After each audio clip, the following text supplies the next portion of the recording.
What if I told you that Naruto is filled with details you probably never noticed, even after watching the entire series?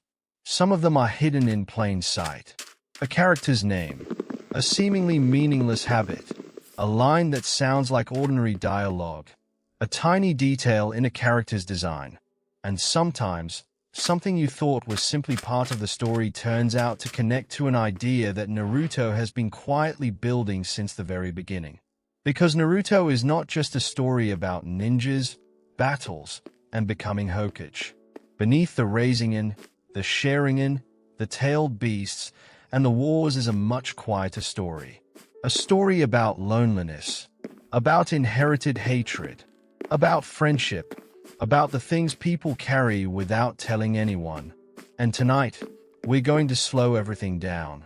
We're going back through the world of Naruto and uncovering some of the details, facts, hidden meanings, and small pieces of history that are easy to miss when you're focused on the action. Some will make you see familiar characters differently. Some may change the way you understand certain moments. And others are simply the kind of small details that make the Naruto world feel much larger than it first appears. So, get comfortable.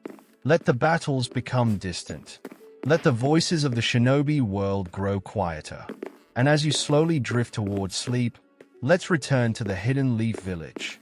Because there is much more to Naruto than what happens on the battlefield. We can begin with Naruto himself. There is something almost strange about the way Naruto's story begins. He is introduced as a loud child, a troublesome child, a boy who paints the Hokage monument, disrupts lessons, fails basic techniques, and seems determined to make himself impossible to ignore. At first, it is easy to interpret this as simple comedy. Naruto is energetic because the story needs a funny protagonist. But there is another way to look at him. Naruto is loud because silence has never been kind to him. He grows up without parents, without siblings, without anyone waiting for him at home. The village knows something about him that he does not fully understand himself. The nine-tailed fox lives inside him, and because of that, many adults look at Naruto and see the disaster that happened years earlier. They do not see the child standing in front of them. They see the shadow of a monster. Naruto eventually learns that his loneliness was not an accident. His father, Minato Namikaze, sealed the Nine Tails inside his newborn son during the attack on the village. The decision saved the Hidden Leaf, but it also created an enormous contradiction. Naruto became the vessel that protected the village while simultaneously becoming one of the people the village feared. That contradiction is one of the quiet foundations of the entire series. Naruto wants to become Hokage because he wants recognition, but as the story continues, that desire changes. He no longer wants the title simply because it is impressive. He wants to become someone who can protect the people around him, someone whose existence cannot be ignored, someone who can finally make the village see him as Naruto, not as the Nine Tails, not as a burden, not as the orphan child nobody knew what to do with. Just Naruto. And this is where one of the most important ideas in the entire series begins. The person who is most desperate to be acknowledged eventually becomes the person who understands other people's loneliness better than almost anyone else. That is not an accident. It is the emotional architecture of Naruto. Even Naruto's appearance carries small pieces of that story. His whisker-like marks are a visible reminder of the Nine Tails sealed within him. But there is something interesting about them. They are not actual whiskers. They are simply physical traits Naruto inherited from his connection to Kurama. And there are 3 on each cheek. The number 3 appears repeatedly throughout Naruto's visual language, particularly in early character designs and clan symbolism. The 3 Tomo of the Sharingan are perhaps the most famous example, but the deeper significance is not always numerical. The 3 Tomo are part of the visual progression of the Uchiha. The Sharingan begins with a single Tomo, then develops, then becomes more complete, and as Sasuke's abilities grow, the eye becomes a visual representation of his increasing perception and power. The eye does not simply become stronger. It becomes more complex, which is fitting for Sasuke, because Sasuke's entire life is built around learning that the world is far more complicated than the version of it he believed as a child. When Sasuke is introduced, his motivation seems incredibly simple. He wants revenge. His entire identity appears to revolve around one objective: kill Itachi. That is what makes his eventual discovery so painful, because Sasuke does not simply learn that Itachi was misunderstood. He learns that the person he hated most had been carrying an impossible burden. Itachi had been forced to choose between his clan and the village, and the choice he made destroyed his own life.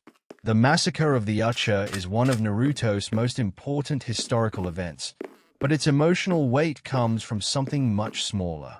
Itachi was still a brother, before he became a missing nin, before he became an Akatsuki member, before people whispered his name with fear. He was simply Sasuke's older brother. And there is a detail in their relationship that becomes more painful when you understand what Itachi was trying to accomplish.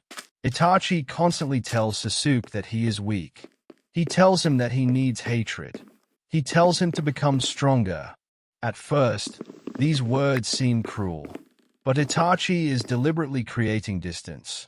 He wants Sasuke to hate him, because if Sasuke hates him, Sasuke may survive. Itachi is trying to make himself the villain in his brother's story. And perhaps one of the saddest things about Itachi is that he succeeds. For years, Sasuke believes exactly what Itachi wanted him to believe, until eventually the truth arrives. And when it does, Sasuke's entire understanding of his childhood collapses. That is one of the recurring patterns of Naruto. Characters rarely suffer because they lack information. They suffer because they have incomplete information. Someone knows one piece of the truth. Someone else knows another. And entire generations are built around the things nobody was willing or able to say. The hidden leaf itself is built on that kind of silence. The village is often presented as a warm place. A place of friendships, ramen shops, training grounds, and familiar faces. But beneath that peaceful image is a history of conflict. The village was founded by Hashirama Senju and Madara Uchiha, two children who once imagined a world where children would not have to die on battlefields. They wanted to create a place where clans could put their differences aside. A village where the next generation could live without inheriting the wars of the previous one. And for a while, their dream worked. But Hashirama and Madara eventually became enemies. The tragedy is that they wanted many of the same things. They simply developed different ideas about how those things could be achieved. Hashirama believed cooperation could create peace. Madara eventually came to believe that peace required control. That difference becomes one of the central philosophical conflicts of Naruto. What is peace? Is peace the absence of war? Is it trust? Is it control? Is it simply a world where children do not have to watch their parents die? Naruto never gives the question an easy answer. Instead, it gives the question to almost every major character. Pain has one answer. Obito has another. Madara has another. Nagato has another. Naruto eventually develops his own. And perhaps this is why Naruto feels different when watched again years later. The battles remain spectacular, but the arguments underneath them become more noticeable. Take Kakashi. At first, Kakashi appears almost completely relaxed. He is late to everything. He reads his little orange books. He rarely seems impressed. And he spends an extraordinary amount of time telling Team 7 that they need to work together. The famous bell test is remembered as a lesson in teamwork. But there is something deeper hidden inside it. Kakashi is testing whether Naruto, Sasuke, and Sakura can understand something that the Shinobi system repeatedly failed to teach its children. A mission is not more important than the people performing it. The rules are not more important than your teammates. And sometimes, breaking the rules is exactly what makes someone a better shinobi. Kakashi learned this lesson from Obito. Obito was the person who taught Kakashi that abandoning a comrade was worse than breaking the rules. And Obito's final gift to Kakashi was not simply an eye. It was a lesson, a way of seeing. Kakashi's Sharingan becomes one of his defining characteristics. But the eye was never truly his. It belonged to Obito, and that makes Kakashi's use of it strangely intimate. Every time Kakashi activates the Sharingan, he is carrying a piece of the friend he lost. The eye that once represented Obito's potential becomes part of Kakashi's identity. And there is another quiet detail about Kakashi that fits beautifully with this. He covers his face almost all the time. For years, this is treated as a joke. Naruto, Sasuke, and Sakura become curious about what Kakashi looks like underneath the mask. But the mask eventually becomes something more than a comedy device. Kakashi is a character defined by hidden things. His face is hidden. His emotions are often hidden. His grief is hidden. His past is hidden. Even his strength is often hidden until it becomes necessary. And the person underneath the mask is someone who has lost almost everyone he once cared about. His father, his teammates, his teacher, and eventually, much of the generation that came after them. Kakashi's casual personality is therefore not simply laziness. It is also distance, a way of continuing to live without allowing himself to become too attached to anything that might disappear. Until Team 7 begins changing that, Naruto does something to Kakashi that many characters fail to do. He refuses to leave people behind, even when they become enemies, even when they hurt him, even when saving them seems unreasonable.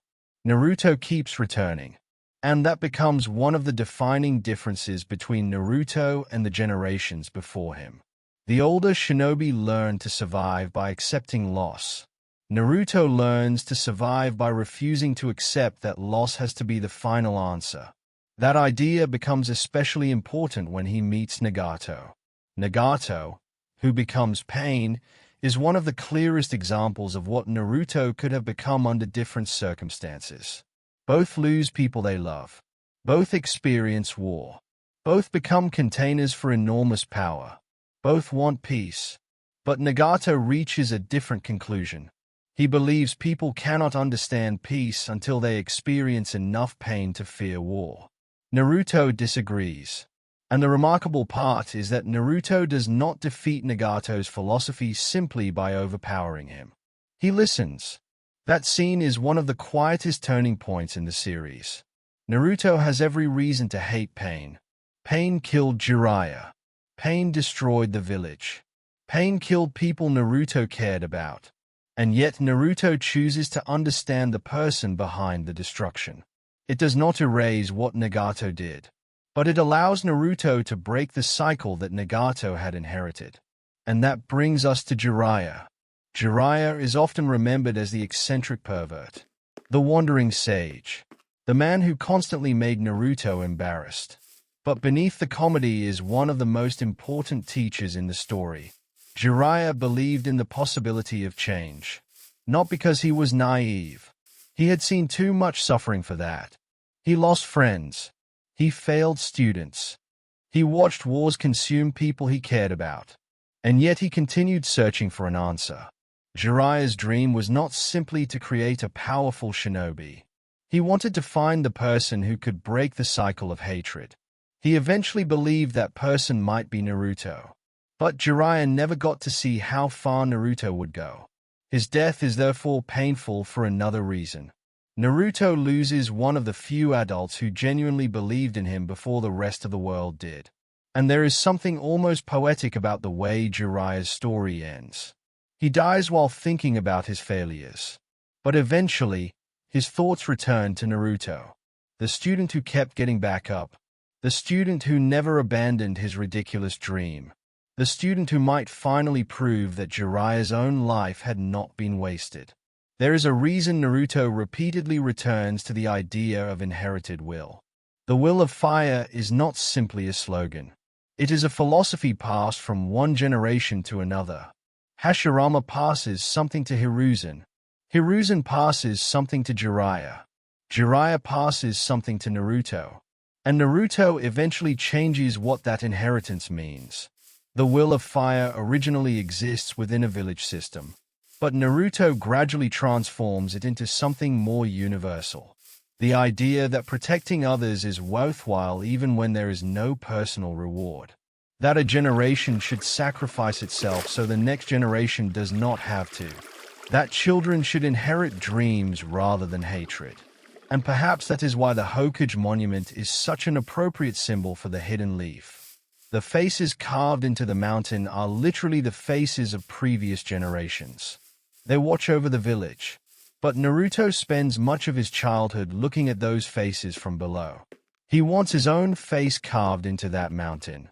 At first, it is because he wants everyone to recognize him. But eventually, becoming Hokage means something very different. It means becoming responsible for the people living beneath those faces. The dream changes from recognition to responsibility. And that is one of Naruto's most important transformations. The boy who wanted everyone to acknowledge him eventually becomes the man willing to acknowledge everyone else. Even his enemies. Even the people who hurt him. Even the people who once believed he was nothing. And then there is Kurama. For much of the early story, Kurama is treated almost entirely as a monster. The nine-tailed fox is the source of Naruto's power and the source of much of his suffering. But the longer the story continues, the more complicated that relationship becomes. Kurama is not simply evil. He is angry, and there is a difference. Kurama has spent centuries being used by humans. He is captured, weaponized, passed between villages, forced into Jinchuriki, and repeatedly treated as a tool rather than a living being. Naruto initially wants Kurama's power. Eventually, he wants Kurama's trust. That distinction changes everything. Naruto does not truly defeat Kurama. He befriends him. And that is important because Naruto's greatest victories often come from changing relationships rather than destroying opponents. The same pattern appears with Gaara. Gaara begins as Naruto's opposite. Both are Jinchuriki. Both grow up isolated. Both are feared. Both crave recognition. But their responses are different. Gaara turns his loneliness into violence. Naruto turns his loneliness into connection. That is why their fight is so important. Naruto does not simply defeat Gaara. He shows Gaara that another life is possible. Years later, Gaara becomes Kazekage. The child everyone feared becomes the person responsible for protecting the village that once feared him. And there is something quietly beautiful about that reversal. The person who once wanted to prove his existence through killing eventually becomes someone whose existence is defined by protecting others. Naruto and Gaara are therefore not simply rivals. They are two possible answers to the same question. What happens to a child who grows up believing nobody loves them? Naruto answers by finding people. Gaara answers by eventually learning to do the same. That idea appears again with Killer Bee. Killer Bee is another Jinchuriki, but his relationship with his tailed beast is completely different. He has learned to coexist with Gyuki, and when Naruto meets him, Bee becomes one of the people who helps Naruto understand that being a Jinchuriki does not have to mean living alone. This is another example of how Naruto's world often places the solution to one generation's problem inside the experience of another.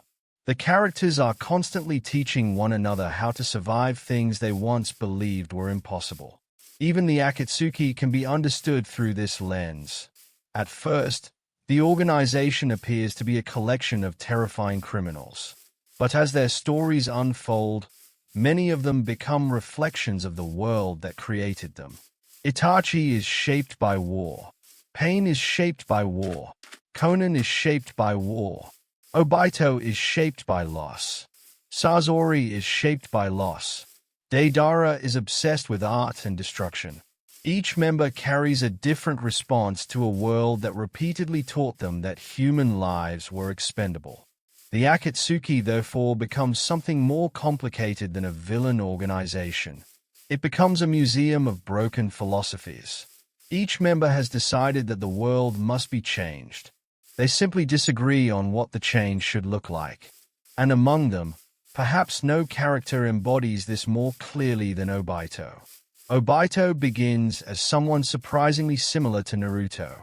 He is loud. He is underestimated. He wants to become Hokage. He has feelings for Rin. He wants Kakashi to acknowledge him. He dreams of being recognized.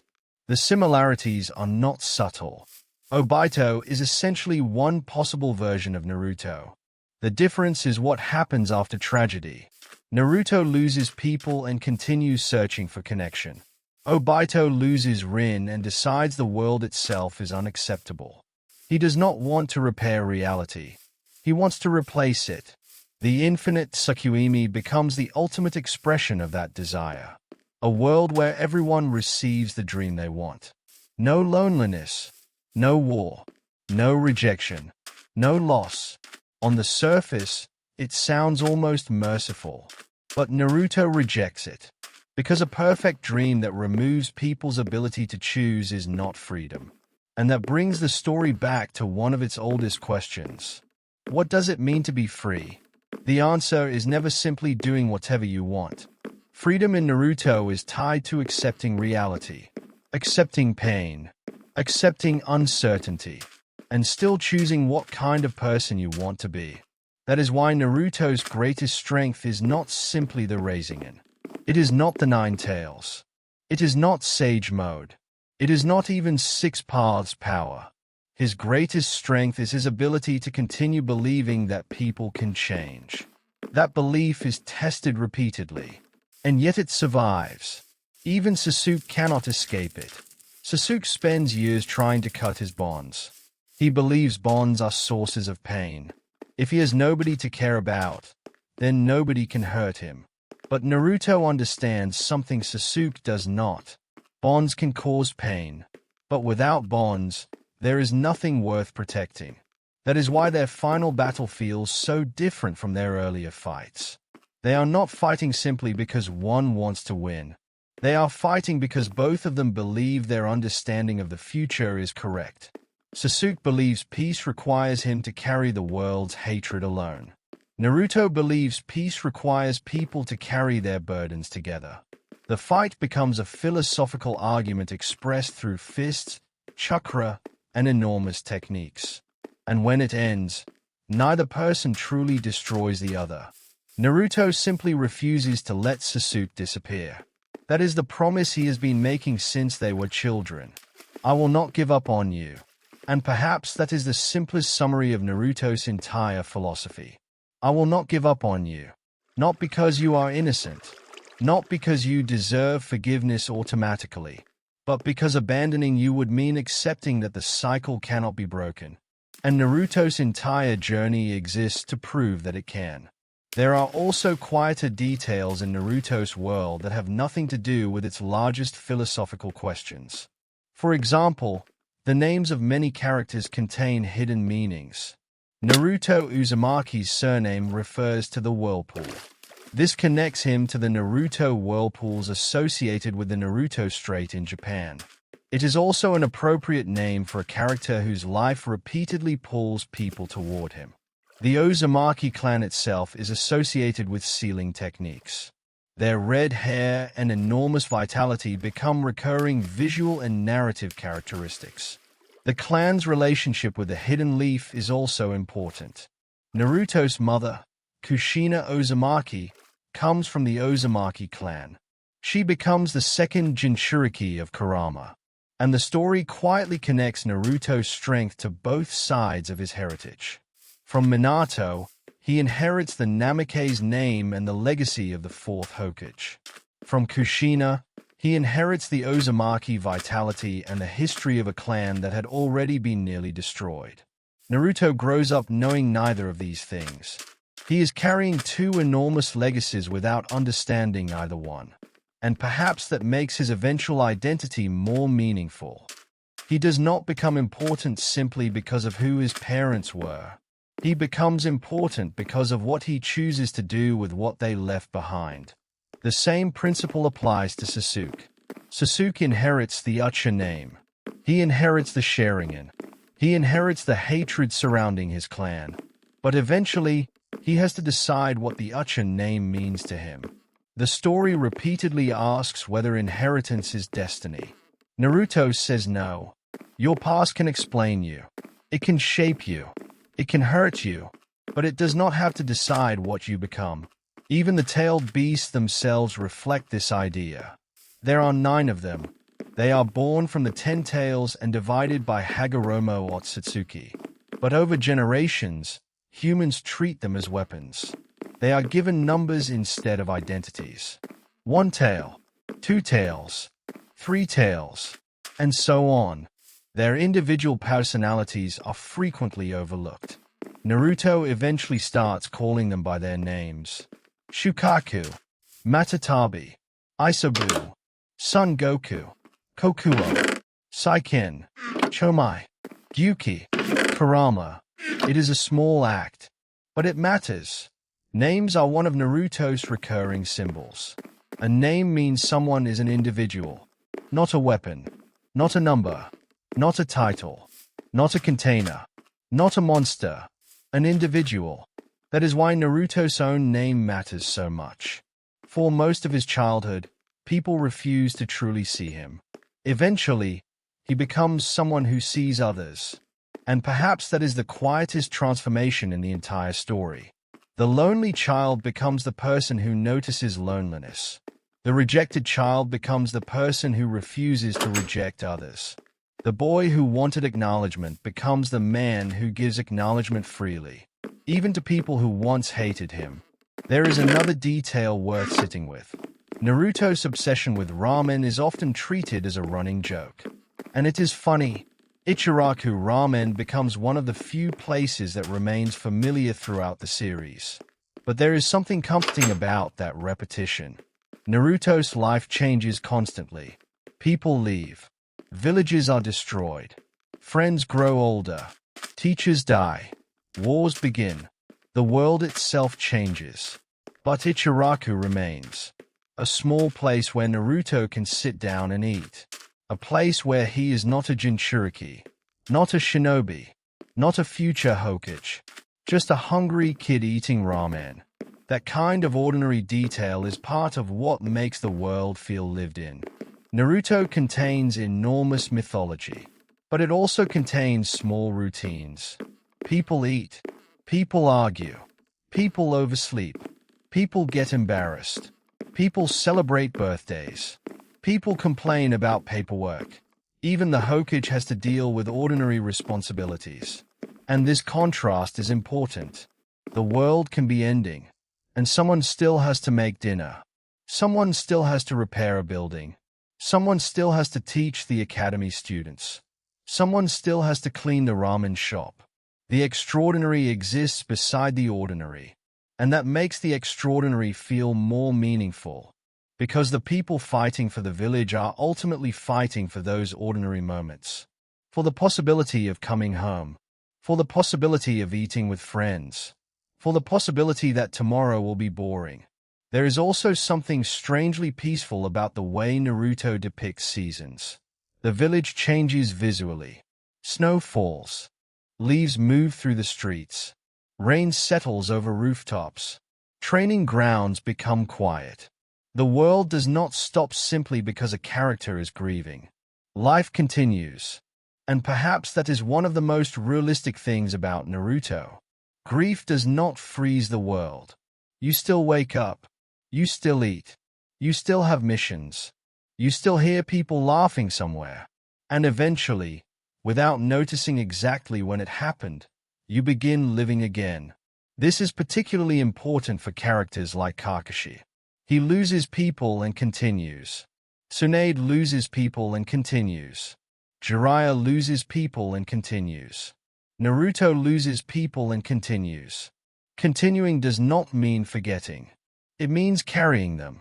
That idea is present everywhere in the series.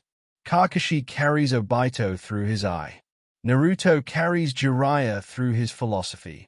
Sasuke carries Itachi through his decisions. Tsunade carries Dan and Nawaki through her fear of losing people. Even the village carries its dead through the Hokage monument. The past is never completely gone. It simply becomes part of the people who remain. And perhaps that is why the word legacy appears so often when discussing Naruto. Legacy is not simply inheritance. It is what happens when someone else's choices become part of your life. Hashirama's dream becomes Naruto's responsibility. Madara's failure becomes Sasuke's burden. Jiraiya's hope becomes Naruto's mission. Itachi's sacrifice becomes Sasuke's question. Minato's decision becomes Naruto's childhood. Kushina's love becomes Naruto's strength. The past keeps reaching forward, and the future keeps deciding what to do with it. That may be the deepest reason Naruto remains so comforting to people even years after they first watched it. Because beneath the ninjutsu and the battles is a very human promise. You are not necessarily trapped by where you began. You can inherit pain without passing it on. You can lose people without losing your ability to love. You can be rejected without becoming cruel. You can be lonely without remaining alone. And you can choose something different from what the people before you chose. Naruto begins as a boy who wants to become Hokage because he wants everyone to notice him. And by the end, the strange thing is that he no longer needs to prove that he matters. Everyone already knows. The village knows. His friends know. His enemies know. And perhaps, most importantly, Naruto himself finally knows. He was never worthless. He was never the monster people imagined. He was simply a child waiting for someone to look closely enough to see him.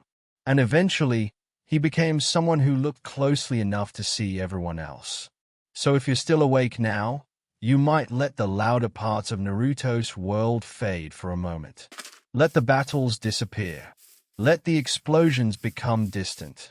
Let the shouting voices grow quiet. Imagine the hidden leaf at night. The training grounds are empty. The streets are almost silent. A few lights remain in the windows. Somewhere, perhaps, there is still a bowl of ramen waiting for someone who has returned late from a mission. The Hokage monument watches over the village. The faces of the past look down over the generation that followed them. And somewhere below those stone faces, a young shinobi once stood alone and promised that one day everyone would recognize him. He did not know then that recognition would not be the most important thing he gained. He would gain friends, teachers, rivals, enemies who became something closer to family. He would lose people. He would carry their memories. And eventually, he would understand that the village he wanted to be acknowledged by was not simply a collection of buildings. It was people. People with fears. People with regrets. People carrying their own invisible wounds. And that may be the quiet secret at the heart of Naruto. The story was never really about becoming the strongest. It was about becoming someone strong enough to understand another person's pain without allowing that pain to define them. So tonight, as the world around you becomes quieter, perhaps Naruto's most important lesson can remain with you. You do not have to erase your past. You do not have to become someone completely different. You only have to decide what you will carry forward. The people you loved, the lessons they left behind, the mistakes you survived, the dreams you have not reached yet. All of them can become part of the person you are still becoming. And somewhere in the quiet village, beneath a dark sky filled with stars, the lights of the hidden leaf continue to glow. Not because the world has become perfect, but because people are still there, still trying, still protecting one another, still believing that tomorrow can be different from yesterday. And for a story built around ninjas, monsters, ancient gods, and impossible battles, perhaps that is the most peaceful thing Naruto ever gave us. The idea that after everything, there can still be a tomorrow. So rest now. Let the village grow quiet. Let the training grounds empty. Let the leaves move softly through the night. And somewhere beyond the Hokage monument, beneath the same sky that watched Naruto begin his journey, the next morning is already waiting. You do not have to reach it tonight. For now, it is enough to rest. And when the sun rises, there will always be another story waiting. If you have already listened to the first chapter, then you have probably begun to notice something about the world of Naruto. The louder the story becomes, the quieter its most important ideas often are. A battle may last an entire episode. A transformation may fill the screen with light. An entire village may be destroyed in a matter of minutes. And yet, sometimes, the most important detail is something almost invisible. A word, a name, a memory, a promise, a person standing in the background, or a character who says something ordinary, without realizing that those words will eventually become the key to understanding everything that happens later. That is what makes returning to Naruto so interesting. The first time you watch it, you are usually waiting for the next event, the next mission, the next fight, the next revelation. But once you know where the story is going, the world begins to feel different. You start noticing the foundations underneath it, the old conflicts, the inherited beliefs, the mistakes that keep repeating, and the strange ways in which the children of one generation end up carrying the unfinished stories of another.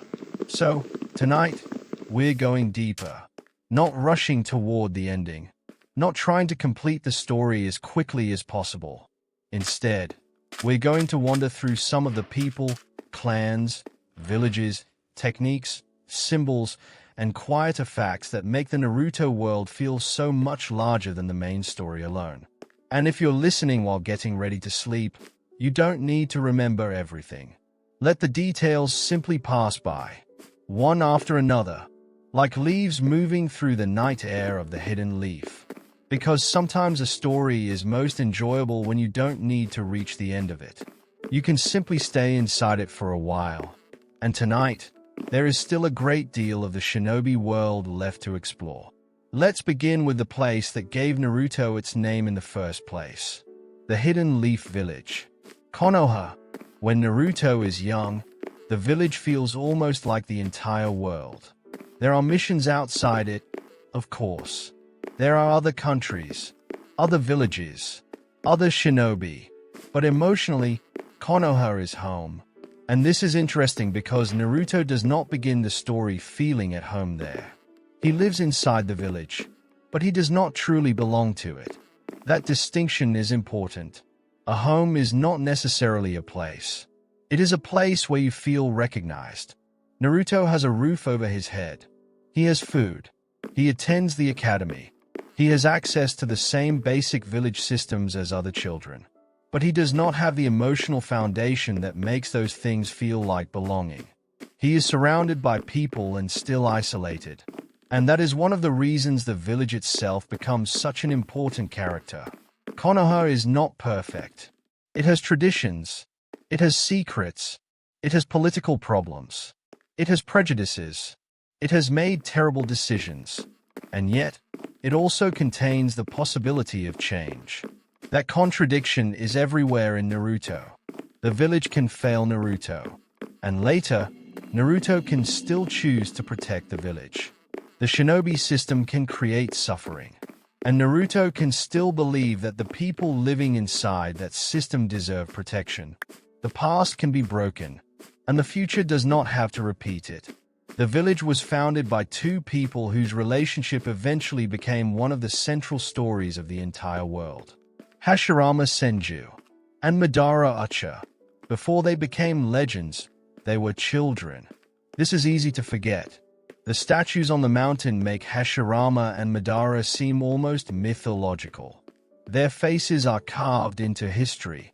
Their techniques are remembered. Their battles become stories told by later generations.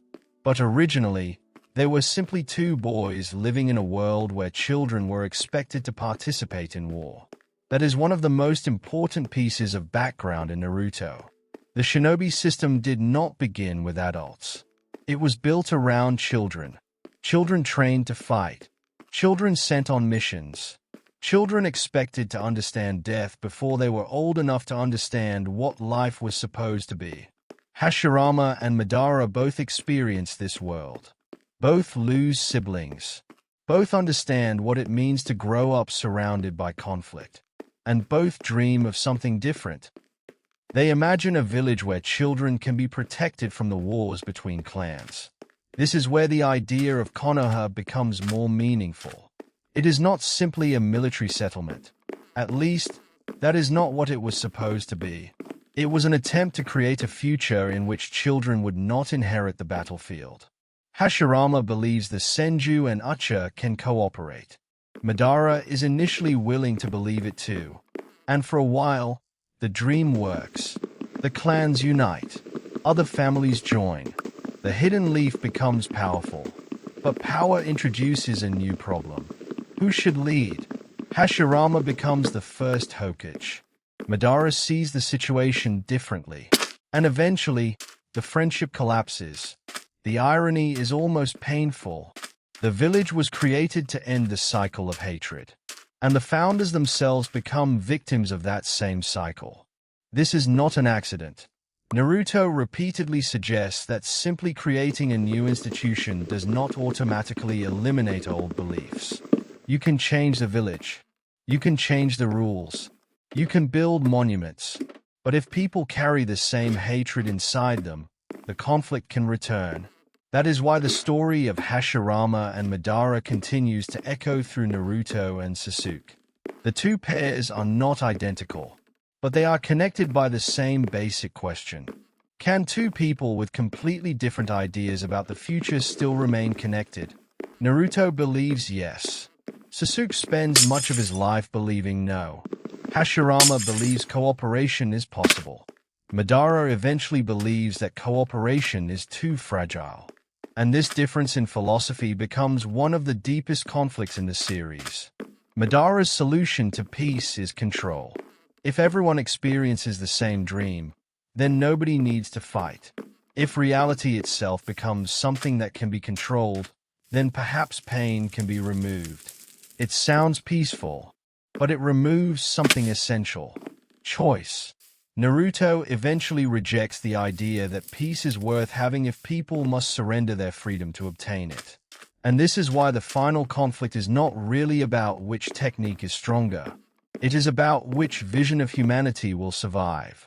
Madara believes suffering is proof that reality itself is flawed. Naruto believes suffering is part of reality, but people can choose what they do with it. That difference separates them. And it is also why Naruto's philosophy is much closer to the original dream of the village than Madara's solution. Hashirama wanted children to live. Madara eventually wants everyone to dream. Naruto wants people to live and choose their own dreams. That distinction is easy to overlook, but it is enormous. Now, there is another part of Konoha that deserves attention. The Hokage. The title itself sounds almost mythical. The strongest shinobi in the village. The leader. The person whose face is carved into the mountain. But being Hokage is not simply about strength. This becomes obvious when you compare the different Hokage. Hashirama is overwhelmingly powerful. Tobirama is a brilliant strategist and innovator. Hiruzen is an extraordinarily experienced shinobi. Minato is famous for his speed and tactical ability. Tsunade is known for medical ninjutsu and immense physical strength. Kakashi is intelligent, adaptable, and experienced. Naruto becomes one of the most powerful shinobi in history. They are all different. There is no single personality type required to become Hokage. And perhaps that is part of the point. The position represents a responsibility rather than a specific fighting style. The Hokage is supposed to carry the village, not simply defeat enemies. This is why Naruto's understanding of the position changes. When he is young, he wants the title. When he is older, he understands the burden. And that burden becomes visible in people like Tsunade. Tsunade is one of the most interesting examples of a character whose reputation does not initially tell you who she really is. She is introduced as one of the legendary Sannin, a famous medical ninja, a powerful fighter, a gambler, and someone who has developed a reputation for avoiding responsibility. But her reluctance to become Hokage is connected to the people she has lost. Tsunade's younger brother Nawaki wanted to become Hokage. He admired the position. He wanted to follow the dream, and his death changes her. Later, Den also dreams of becoming Hokage. He dies as well. Tsunade therefore begins to associate the title with loss. For her, becoming Hokage is not simply an honor. It is connected to the memory of two people she loved. This is why Naruto's determination affects her. He reminds her of the dream she once believed in. But there is an important difference. Naruto is willing to pursue the dream despite knowing how dangerous it is. Tsunade eventually chooses to believe in that dream again. And this becomes another example of Naruto's influence. He does not simply become stronger. He changes what other people believe is possible. The same thing happens with Kakashi. The same thing happens with Gaara. The same thing happens with Nagato. The same thing happens with Kurama. Naruto's greatest victories are often changes in perspective. And that is a strange characteristic for a battle-oriented series. The strongest weapon Naruto possesses is frequently conversation. Not because words are magically stronger than techniques, but because Naruto repeatedly recognizes something that many enemies have forgotten. A person is not the same thing as the worst thing they have done. That becomes especially important when we look at the Akatsuki. The Akatsuki is one of the most memorable organizations in anime. Black cloaks, red clouds, distinctive rings, strange personalities, powerful abilities, and an almost theatrical sense of identity. But the organization was not always what it becomes. Its history begins in a much more idealistic place. Nagato, Yahiko, and Konan were children from the Hidden Rain village. They experienced war from the perspective of people living in a smaller country court between larger powers. This detail matters. The great Shinobi villages often become the centers of the story. But Naruto's world is not made only from the 5 great nations. Smaller countries are repeatedly caught in conflicts they did not necessarily start. The Hidden Rain is one of the clearest examples. It becomes a battlefield, and children grow up inside the consequences. Nagato, Yahiko, and Konan become orphans. They meet Jiraiya, and Jiraiya teaches them. This creates another connection in the chain of inherited will. Jiraiya teaches Naruto, but before Naruto, he teaches Nagato. The same teacher influences 2 people who eventually develop very different philosophies. That is one of the most tragic patterns in Naruto. The same lesson can create different futures depending on what happens afterward. Jiraiya teaches his students to believe in peace. Nagato experiences more suffering and becomes convinced that pain is the only language people understand. Naruto experiences suffering too, but instead of concluding that pain must be imposed on others, he decides to understand it. The teacher remains the same. The dream remains similar. The answer changes. Yahiko becomes the original leader of the Akatsuki. His vision is idealistic. The organization wants to create peace. But tragedy follows, and Nagato eventually takes on the identity of pain. The name itself is meaningful. Pain is not simply what Nagato causes.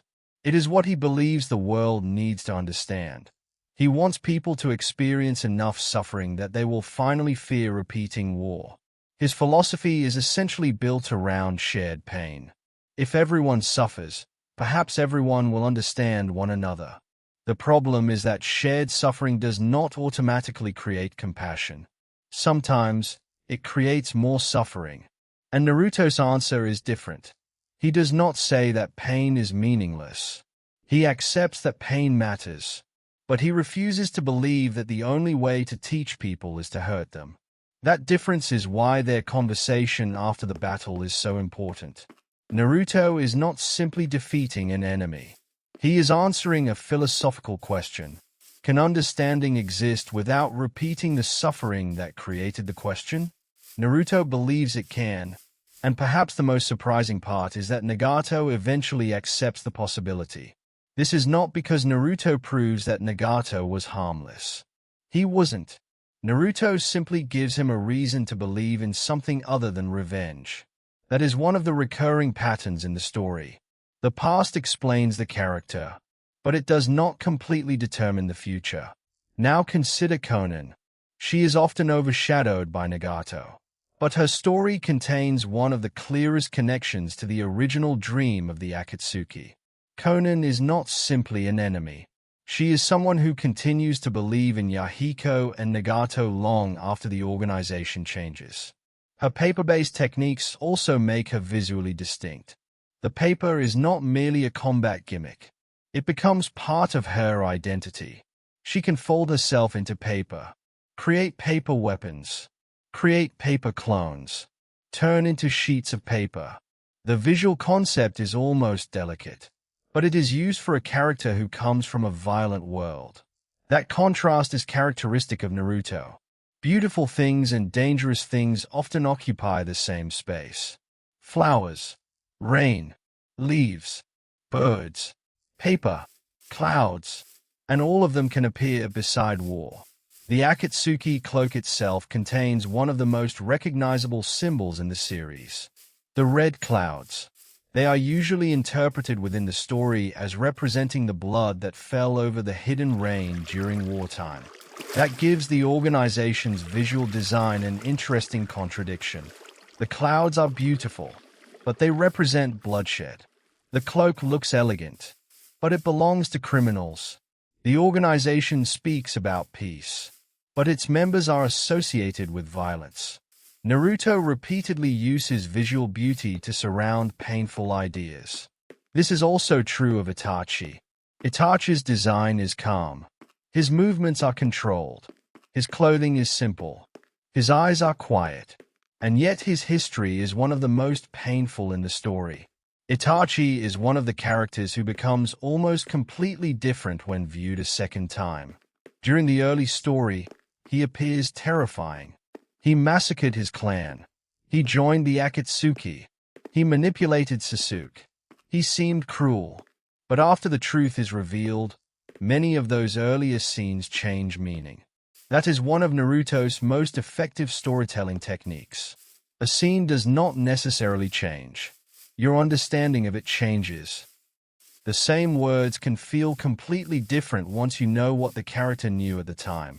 Itachi's behavior towards Sasuke is a perfect example. He tells Sasuke that he is weak. He pushes him toward hatred. He encourages revenge. These actions look cruel when you believe Itachi is simply an evil older brother. But later, the context changes. Itachi wants Sasuke to survive. He wants Sasuke to stay away from the political conflicts surrounding the Uchiha. He wants Sasuke to hate him rather than investigate the truth. This does not make every decision morally simple. Itachi's choices are still devastating. But the story deliberately avoids making him easy to categorize. He is not simply hero or villain. He is someone who made terrible choices while trying to protect someone he loved. That complexity is part of what makes his story memorable. And then there is Sasuke. Sasuke's story is almost a study in how a person can become trapped inside an identity built around one memory. When we first meet him, he has a goal: revenge. Everything is organized around it. Training, power, relationships, even his sense of self. Sasuke believes that becoming stronger will eventually give his life meaning. But after learning the truth about Itachi, the source of his motivation changes. And when the source changes, everything else becomes unstable. This is why Sasuke's later decisions can feel so unpredictable. He is not simply changing his mind randomly. He is rebuilding his identity after discovering that the story he had lived by was incomplete. First, Itachi is the villain. Then Itachi becomes a tragic figure. Then the village becomes responsible. Then Sasuke decides the Shinobi system itself is the problem. Then he imagines becoming a revolutionary figure who can carry the world's hatred alone. Every time Sasuke learns more information, his definition of the enemy changes. This is another reason information is so important in Naruto. Characters are often acting on incomplete histories. And the Shinobi world has many reasons to keep information hidden. Secrets protect villages. Secrets protect clans. Secrets protect individuals. But secrets also create resentment. The Uchiha are one of the greatest examples. The village fears the sharing. The Uchiha feel isolated. The political relationship deteriorates. And eventually, the massacre happens. The tragedy is not simply that one clan dies. The tragedy is that the younger generation inherits the consequences without understanding the decisions that created them. Sasuke grows up with the consequences. He does not grow up with a full history. That difference shapes his entire life. And perhaps this is why Naruto's story repeatedly returns to the question of history. Who gets to tell it? What gets remembered? What gets forgotten? What is hidden? And what happens when someone discovers the truth too late? The village itself has a long memory. The Hokage monument literally turns history into stone. The faces remain even when the people are gone.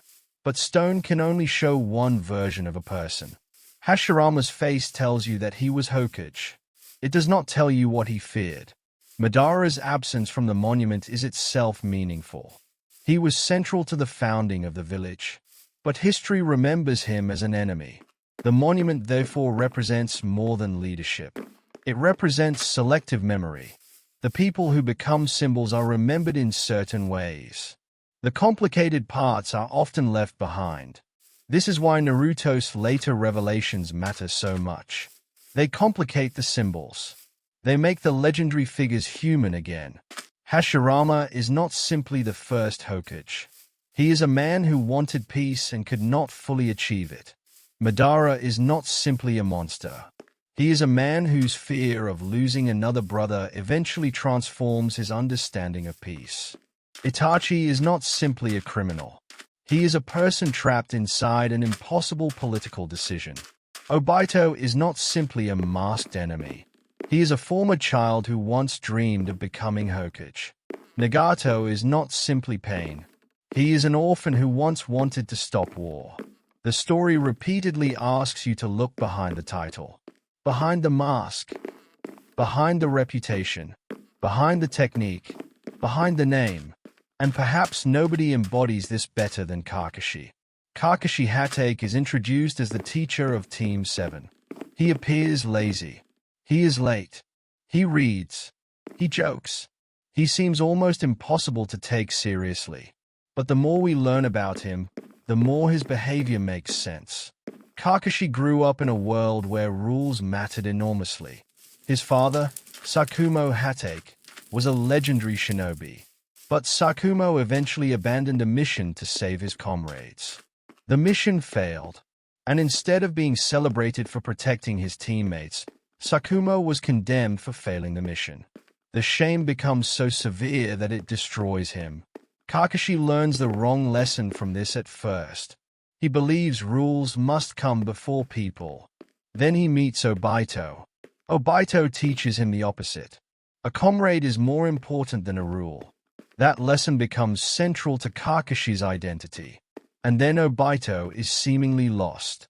Kakashi receives the Sharingan from him. The eye becomes a permanent reminder. So when Kakashi later teaches Team 7 that teamwork matters more than the mission, he is not giving them a generic classroom lesson. He is passing forward something he learned through loss. And there is another detail hidden inside the bell test. Kakashi tells his students that those who fail to work together are not simply unsuccessful. They are sent away from the team. The test appears to be about stealing bells. But the real test is whether they are willing to cooperate. Naruto, Sasuke, and Sakura eventually understand that the bells cannot be obtained individually. This is one of the earliest demonstrations of Naruto's central philosophy. Strength alone is not enough. The shinobi who survives is often the one who knows when to rely on another person. That lesson later expands into the entire series. Naruto cannot defeat every problem alone. He needs Sakura. He needs Kakashi. He needs Jiraiya. He needs Killer Bee. He needs the other villages. He needs the tailed beasts. And eventually, even Sasuke. The boy who begins by wanting to prove that he needs nobody eventually becomes someone who understands the value of everyone around him. Now, Sakura is sometimes overlooked when people discuss Naruto's biggest themes. But her development is worth examining. She begins with an obvious imbalance in Team 7. Sasuke is gifted. Naruto has enormous hidden potential. Sakura is academically strong, but her combat abilities initially lag behind the others. This makes her a useful example of another Naruto idea. Not everyone begins with the same advantages. Some characters inherit powerful bloodlines. Some inherit famous names. Some inherit dangerous abilities. Some begin with almost nothing. Sakura's path becomes increasingly defined by training rather than inherited power. Under Tsunade, she becomes a medical ninja.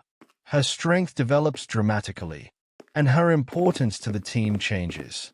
This is especially significant because medical ninjutsu is one of the areas where the series emphasizes precision rather than simply raw power. Tsunade's teaching also introduces Sakura to one of the most important principles of shinobi survival. A ninja who can heal others changes the entire structure of a team. Instead of simply defeating an enemy, Sakura can keep allies alive. That may sound less dramatic than a giant chakra attack, but in warfare, it is extraordinarily important. Naruto frequently reminds us that support roles are not secondary roles. Shikamaru is another example. His ability is not based on overwhelming physical power. It is based on intelligence. He uses shadows. He plans. He observes. He calculates. And he often sees several steps ahead. His famous laziness becomes almost ironic because the person who complains most about effort is frequently the one who must think the hardest. Shikamaru's relationship with Asuma is another quiet example of inherited will. Asuma becomes more than a teacher. He becomes someone who influences Shikamaru's understanding of responsibility. And after Asuma's death, Shikamaru's character changes. He becomes more serious, not because he suddenly stops being himself, but because he understands that being an adult means carrying responsibilities for other people. Again, Naruto shows the same pattern. A character loses someone, the loss becomes part of them, and then the next generation carries the lesson forward. This is why teachers matter so much in the series. Kakashi teaches Team 7. Asuma teaches his team. Kurenai teaches hers. Guy teaches Lee and his students. Jiraiya teaches Naruto. Tsunade teaches Sakura. The village is almost like a chain. Each generation passes something forward. Sometimes that inheritance is healthy. Sometimes it is harmful. And the story is about deciding which parts deserve to continue. This becomes especially clear with Neji Hyuga. Neji's early philosophy is built around destiny. He believes people cannot escape the role assigned to them. His belief comes partly from his position inside the Hyuga clan. The Hyuga are divided into the main family and branch family. Neji belongs to the branch family. His father, Hisashi, sacrifices himself in a complicated political situation involving the village and the Hyuga clan. Neji grows up with the belief that his future has already been decided. He sees Naruto as a person who cannot change his nature, and Naruto challenges him. The battle between Naruto and Neji is therefore not simply a tournament match. It is a debate. Neji says destiny is fixed. Naruto says people can change. Neji sees Naruto as an example of someone who should never be able to surpass him. Naruto sees Neji as someone who has trapped himself inside his own belief. The irony is that Neji eventually changes. He learns that his life is not completely determined by his birth. And later, he becomes someone who protects Naruto and the people around him. His story therefore fits the larger pattern. A belief inherited from the past can be challenged by the next generation. The Hyuga clan itself contains another fascinating detail. Their Byakugan gives them an extraordinary view of chakra. Unlike the Sharingan, which becomes associated with copying techniques and visual perception, the Byakugan allows its user to see the chakra network and gives an exceptionally wide field of vision. This difference reflects the personalities of the clans. The Uchi's visual power is closely connected to emotional intensity. The Sharingan develops through experiences of strong emotion. The Hyuga's Byakugan is more associated with observation and precision. Their fighting style reflects this. Gentle Fist is not about smashing through an opponent from the outside. It is about targeting the chakra network. The technique is almost invisible compared with the enormous attacks of other characters. But it can be devastating because it attacks the internal system that allows chakra to flow. This is another example of Naruto's fascination with systems. Chakra is not simply energy. It moves through a network. Techniques interact with that network. Different clans understand it differently. Medical ninja manipulate it. Jinchuriki contain enormous amounts of it. The 8 gates place enormous strain on the body. Sage mode adds natural energy. And the entire Shinobi world is built around the idea that a person's relationship with chakra shapes their abilities. Now, one of the most interesting characters when discussing chakra is Rock Lee.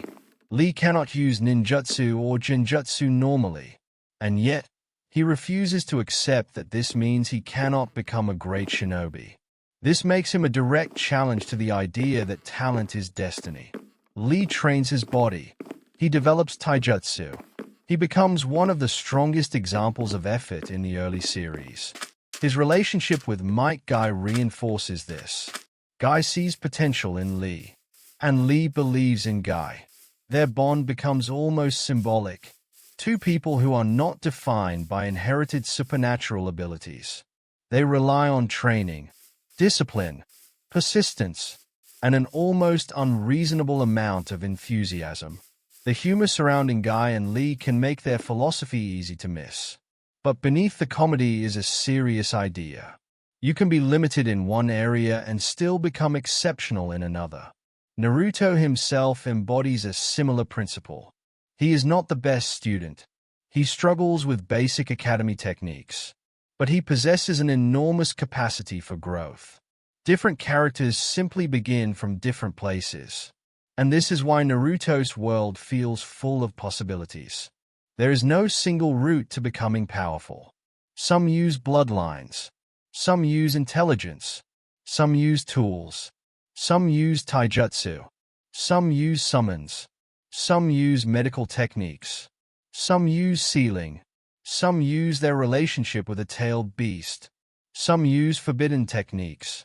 And some use nothing but persistence. The diversity of fighting styles is part of the reason the world feels so large. Take Shinobi. His fighting style revolves around insects.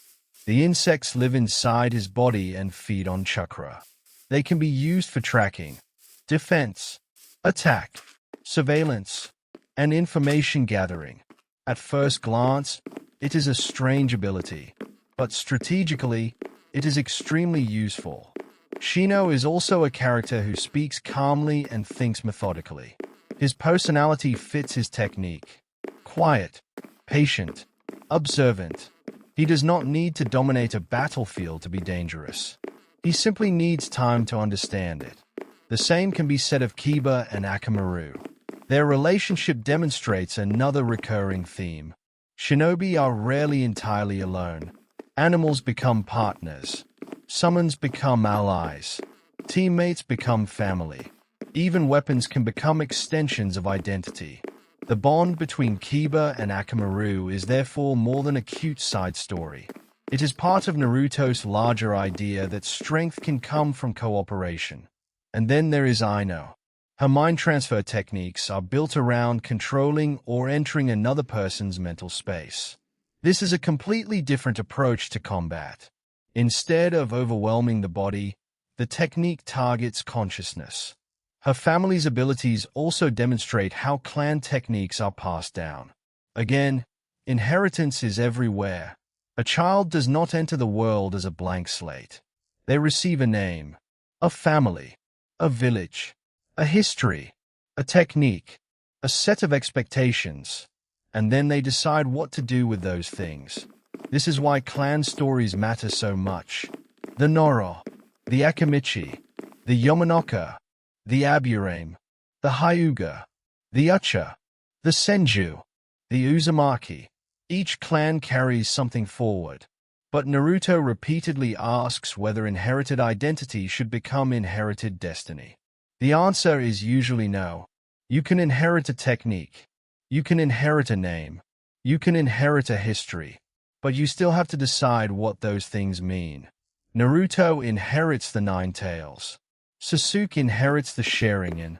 Gaara inherits Shukaku. Neji inherits the branch family seal. None of them initially choose those burdens. Their journeys are partly about reclaiming control over what they were given. Gaara's story is especially important. When we first meet him, he seems almost completely different from Naruto. He is feared. He is violent. He has no problem killing. He speaks about himself as though his existence is justified only by proving his strength. But the similarities between him and Naruto are deliberate. Both are Jinchuriki. Both are isolated. Both are feared. Both grow up without the normal affection of a family. Both want acknowledgement. The difference is that Naruto eventually finds Iruka, Team 7, and other people who connect with him. Gaara does not. His loneliness turns inward. And that is why Naruto's victory over Gaara matters so much. Naruto does not defeat a completely unrelated villain. He defeats someone who could have become him. The battle therefore becomes a warning. This is what Naruto might have become if he had never found bonds. And this is what Gaara might become if he allows loneliness to define him forever. Their later friendship becomes one of the most meaningful relationships in the series. Gaara becomes Kazekage.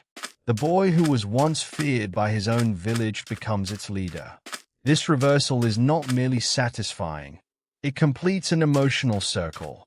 The child who wanted recognition through fear eventually earns respect through protection. And Naruto's influence is part of that transformation. Now, let's stay with the Sand Village for a while. The relationship between Konoha and Tsunagakure changes significantly throughout the story. At first, they are enemies. The Chunin exams are not simply a friendly competition. They exist inside a political environment. The villages have alliances. They have rivalries. They have military interests. The Shinobi world is not a school tournament. The children participating in the exams are future military assets. This is another detail that becomes more unsettling when you think about it. The Chunin exams look colorful. There are tournaments, interesting techniques, crowds, competition. But underneath the surface, villages are evaluating the abilities of young shinobi. They are measuring strength, potential, strategy, and survivability. The Forest of Death makes this even clearer. The students are given a dangerous environment and told to obtain a scroll. Teams can attack each other. The rules create a situation where cooperation and betrayal exist side by side. The examination therefore reflects the world they are entering. Trust your teammates, but understand that other teams may not share your interests. This is the shinobi world in miniature. The exams also introduce one of Naruto's most important ideas. Being a Chunin is not simply about physical strength. Leadership matters. Decision-making matters. Knowing when to retreat matters. Protecting your team matters. A person can be powerful and still not be ready to lead.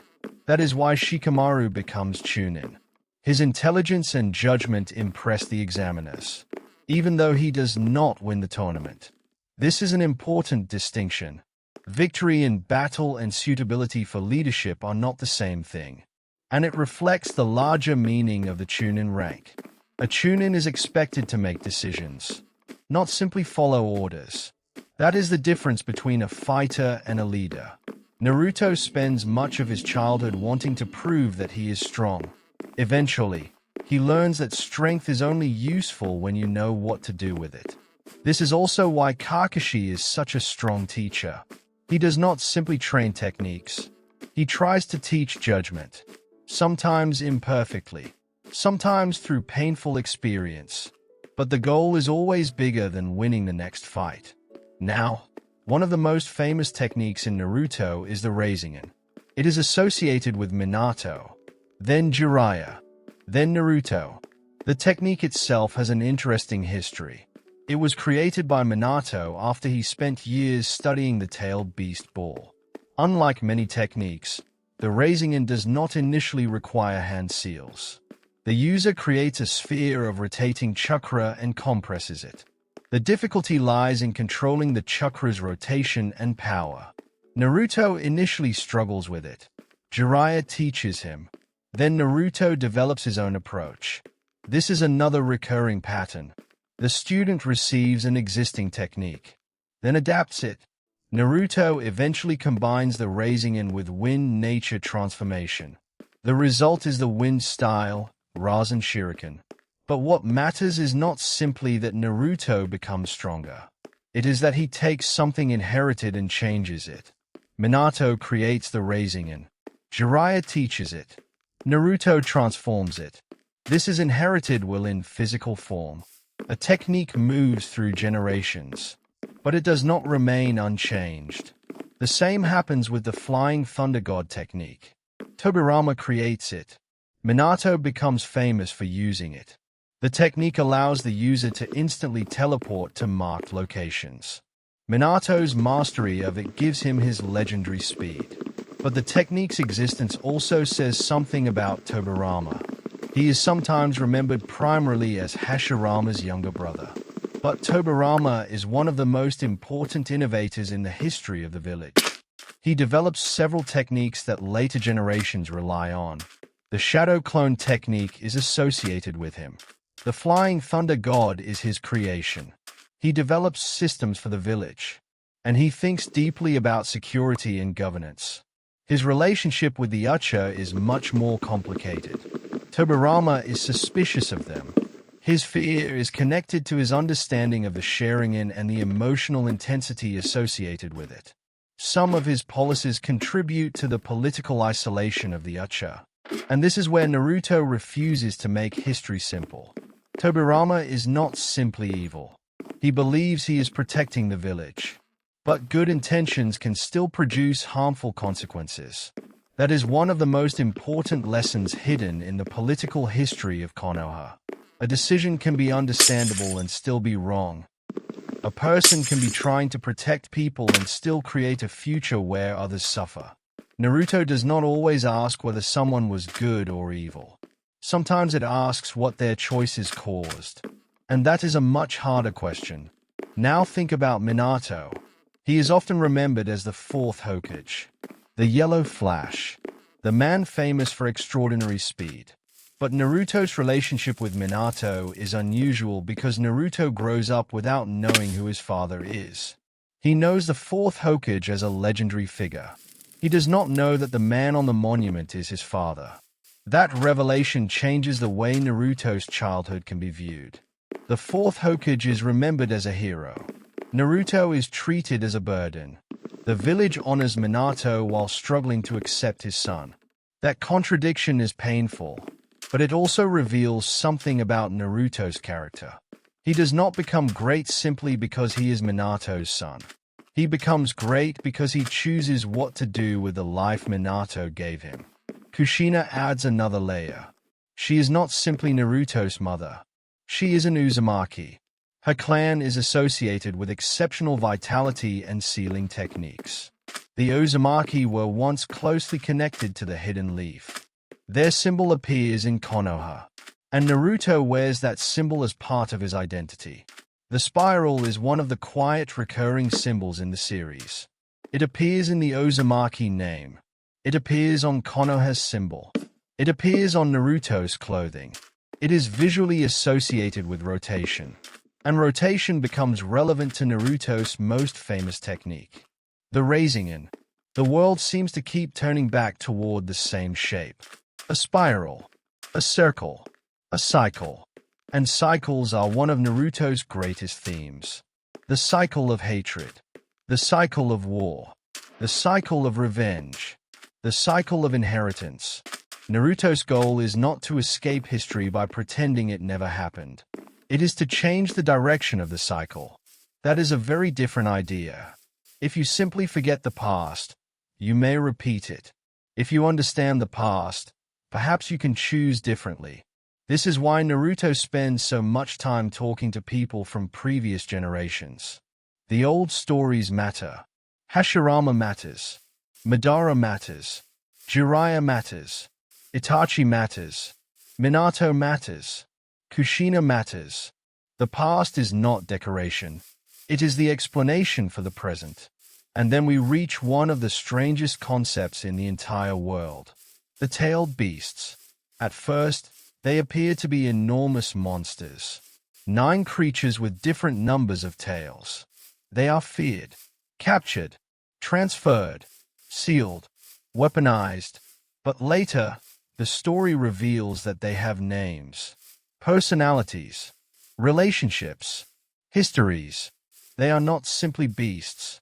They are living beings. Kurama is perhaps the most important example. For most of Naruto's childhood, Kurama is the source of enormous fear. Naruto sees the 9 tails as something trapped inside him. Kurama sees Naruto as another human who wants to use his power. Their relationship begins with hostility, but it slowly changes. And this is another version of the same pattern. Naruto does not solve the problem by destroying Kurama. He solves it by understanding him. The 9 tails has been treated as a weapon for generations. Naruto eventually treats him as a person, and that is why their relationship becomes so powerful. Kurama begins as a source of hatred. He becomes a partner.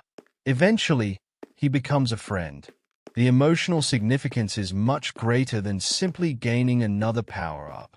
Naruto changes the relationship between human and tailed beast. He proves that coexistence is possible. And once again, the answer to a massive problem is not domination. It is connection. This is also why the names of the tailed beasts matter. Shukaku, Matatabi, Isobu, Son Goku, Kokuo, Saiken, Chomai, Gyuki, Kurama. When Naruto starts recognizing them by name, something changes. A numbered weapon becomes an individual. That is a recurring theme in the series. A name gives someone identity. Naruto himself spends his childhood being reduced to what is inside him. The 9 tails. The monster. The troublemaker. Eventually, he becomes someone who refuses to reduce other beings in the same way. And this is why Naruto's relationship with Kurama feels like a completion of his own childhood story. Naruto once wanted someone to look past the 9 tails and see him. Eventually, he looks past the 9 tails and sees Kurama. The same emotional problem is solved from the opposite direction. That is good storytelling. The story teaches the protagonist how to see others by forcing him to experience what it feels like to be unseen. Now, another fascinating aspect of Naruto is the way Japanese mythology and folklore influence the names and abilities. This is particularly obvious with the Uchiha. The Mangekyo Sharingan techniques associated with Itachi include Amaterasu and Tsukuyomi. These names come from Japanese mythology. Amaterasu is the sun goddess. Tsukuyomi is associated with the moon. Susanoo is a storm deity. These 3 names form a particularly striking combination: sun, moon, storm, and Naruto uses them as names for incredibly powerful abilities. This is not random naming. Kishimoto frequently draws from Japanese cultural references when creating techniques, names, and symbols. The same is true of many summons and creatures. Gamabunta and the other toads have a strong connection to Japanese folklore and traditional imagery. The snake summons have their own mythological associations. The animal imagery throughout Naruto is rarely accidental. Characters are often associated with creatures that reflect their personalities or abilities. The toads represent wisdom, nature, and the sage tradition. The snakes are associated with Orochimaru and his pursuit of transformation and immortality. Slugs are connected to healing through Katsuyu and Tsunade. The summon system therefore creates another layer of symbolism. The character's power is not simply a weapon. It becomes part of their identity. Orochimaru is an especially interesting example. He is fascinated by bodies, transformation, knowledge, immortality. He does not simply want to become powerful.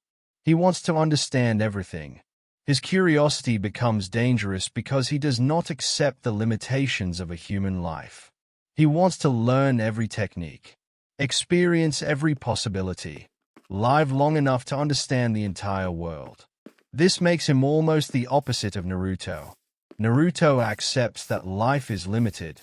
Orochimaru tries to escape limitation itself. Naruto values relationships. Orochimaru treats bodies and abilities as things that can be acquired. Naruto changes through connection.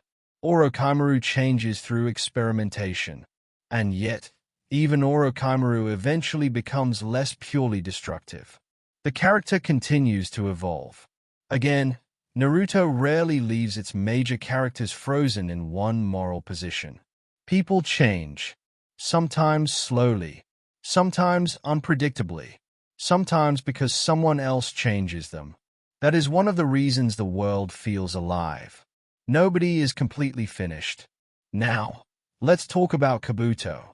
Kabuto begins as someone who seems almost harmless.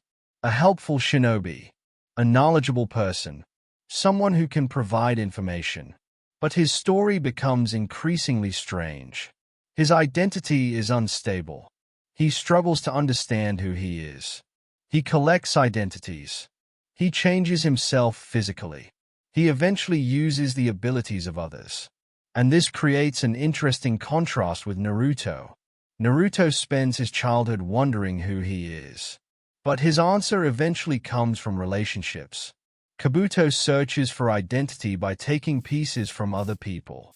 He becomes a collection of identities rather than a person comfortable with his own. This makes his transformation into someone who resembles Orochimaru philosophically understandable. Both are searching for a way to escape ordinary limitations. But Naruto's answer is almost the opposite. You do not need to become everyone else. You need to understand who you are.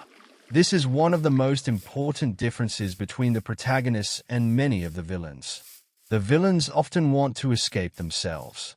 Naruto gradually becomes more comfortable being Naruto.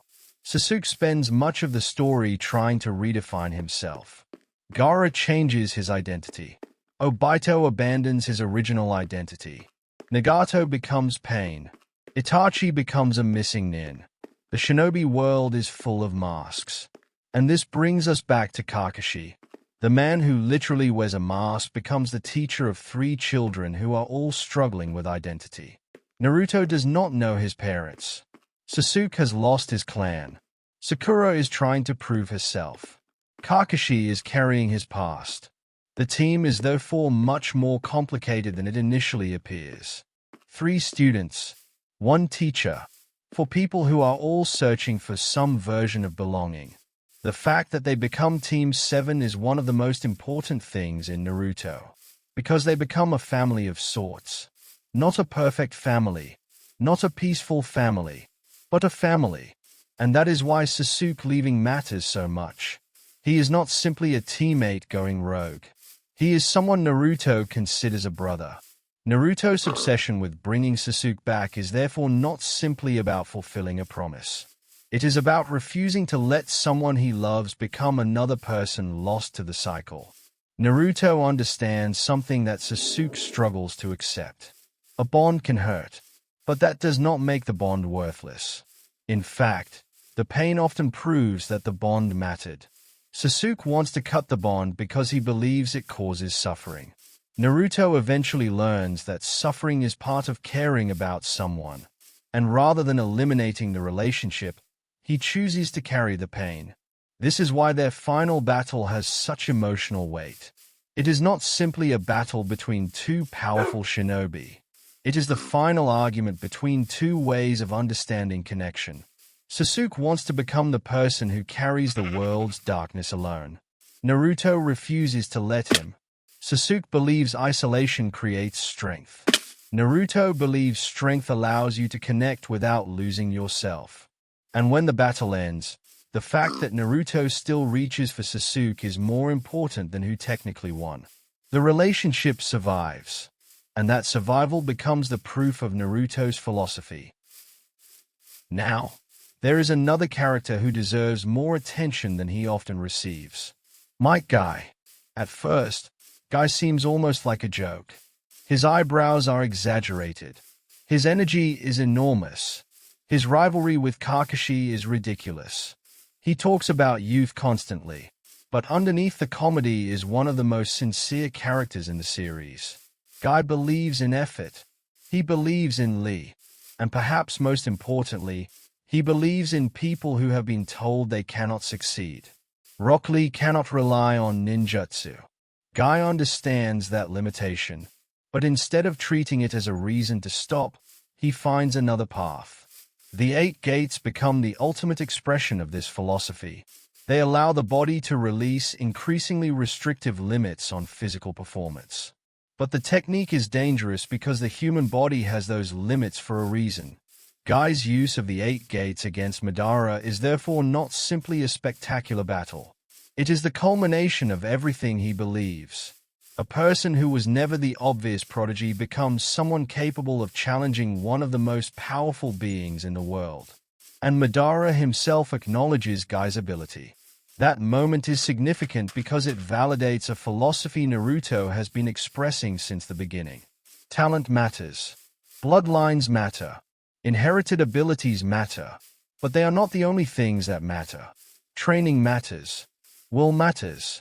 And sometimes, a person can exceed expectations precisely because nobody expected them to. This is one of the reasons Rock Lee remains so memorable even though the latest story gives him less focus. His original role in Naruto is symbolic. He is proof that the Shinobi world is not completely controlled by genetics. Although, as the story expands, Naruto complicates even this idea.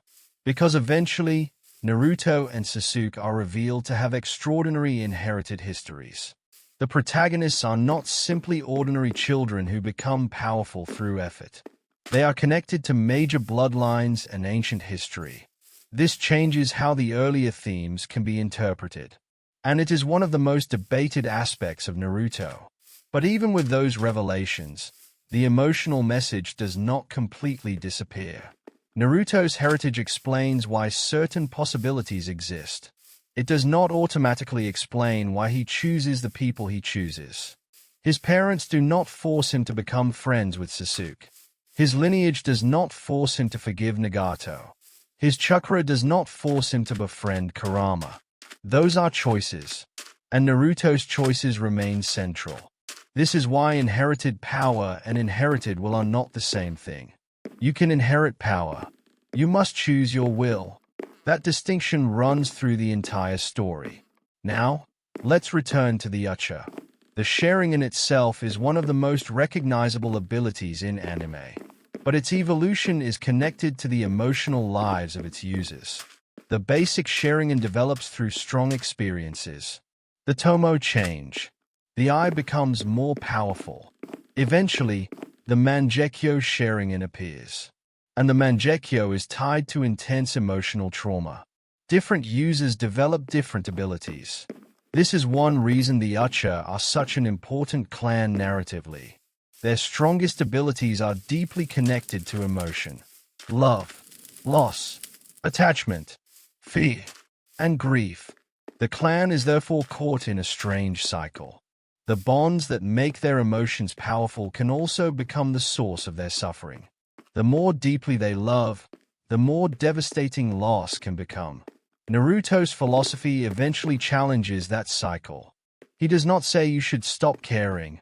He says you should learn how to carry the pain of caring without turning it into hatred. That is why the Uchiha story is so important to the series as a whole. It is not simply about a powerful eye. It is about what happens when love and loss become entangled with power. Sasuke's Mangekyo is not merely an upgrade. It reflects his emotional state. It is connected to the people he loses. The power grows alongside his grief. And this is why Naruto's approach to power is so different.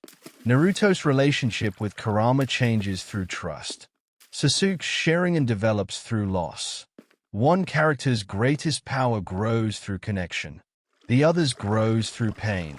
The story does not necessarily say one is always good and the other always bad, but it clearly shows the consequences. Now, another fascinating ucho is Shisui. Shisui is often less discussed than Itachi, Madara, or Sasuke, but his importance is enormous. He was known for his skill with the body flicker technique and for possessing a particularly powerful form of genjutsu. His Koto Amatsukami could influence a person's thoughts without the target realizing they were being manipulated. The technique fits perfectly into the political tension surrounding the ucho. Because if you could change someone's decisions without them knowing, you could theoretically solve conflicts without open violence. But it also creates a terrifying question. If peace is achieved by controlling someone's mind, is it really peace? That question appears again later with the infinite Tsukuyomi. Different scales, different techniques, same philosophical problem. Can you create peace by removing people's ability to choose?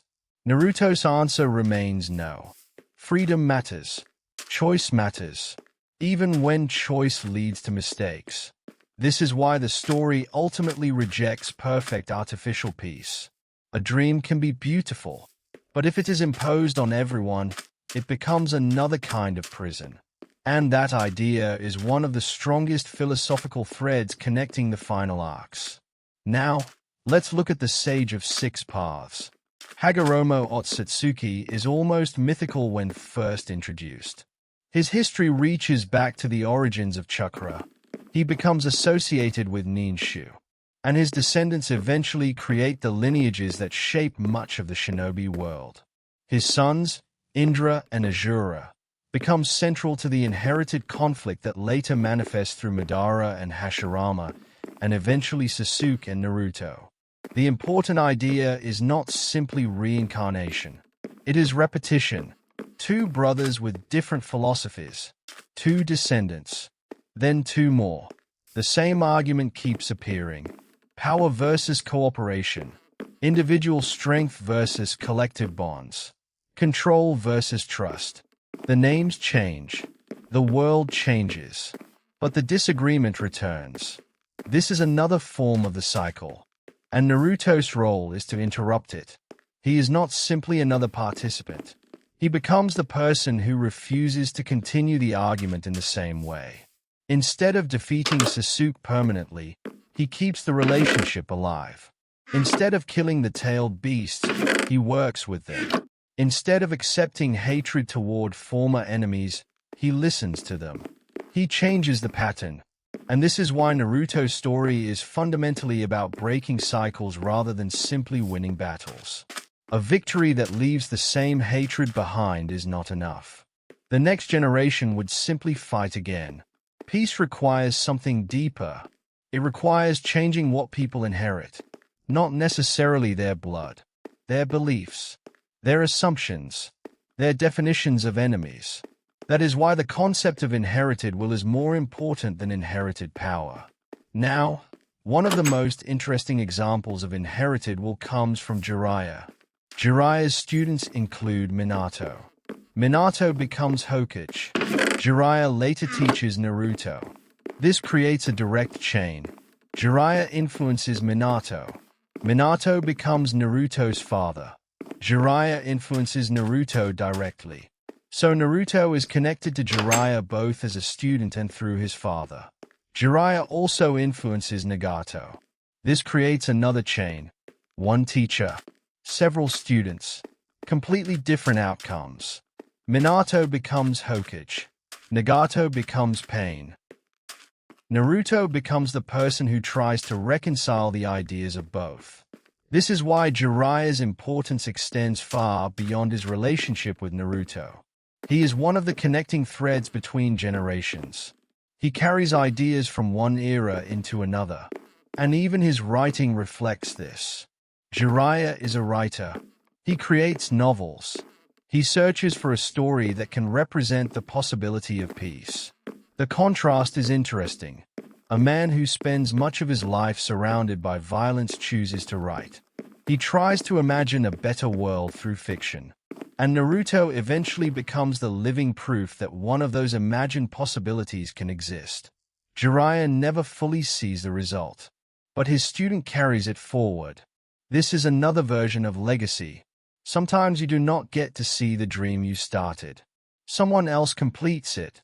That is one of the quietest ideas in Naruto. The people who shape the future are not always present when the future arrives. Hashirama does not see Naruto. Madara does not see Naruto's final role in the way he imagined. Jiraiya does not see Naruto become Hokage. Minato does not raise Naruto. Itachi does not live to see Sasuke's final decision. And yet, all of them leave something behind. The next generation becomes the place where their unfinished stories continue. Now, there is another small but meaningful feature of Naruto's world. Food, especially ramen. Naruto's relationship with Ichiraku is one of the few pieces of normality that remain consistent throughout the story. And this is worth appreciating. In a world where characters are constantly changing, ordinary places provide continuity. The ramen shop is not important because of its military value. It does not contain a legendary weapon. It is not a secret battlefield. It is simply a place where Naruto likes to eat. And that is precisely why it matters. The Shinobi world is enormous. But a character's emotional world can be built from small routines. A favorite meal. A familiar shop, a teacher's voice, a teammate's joke, a place where you used to sit. These details make the world human.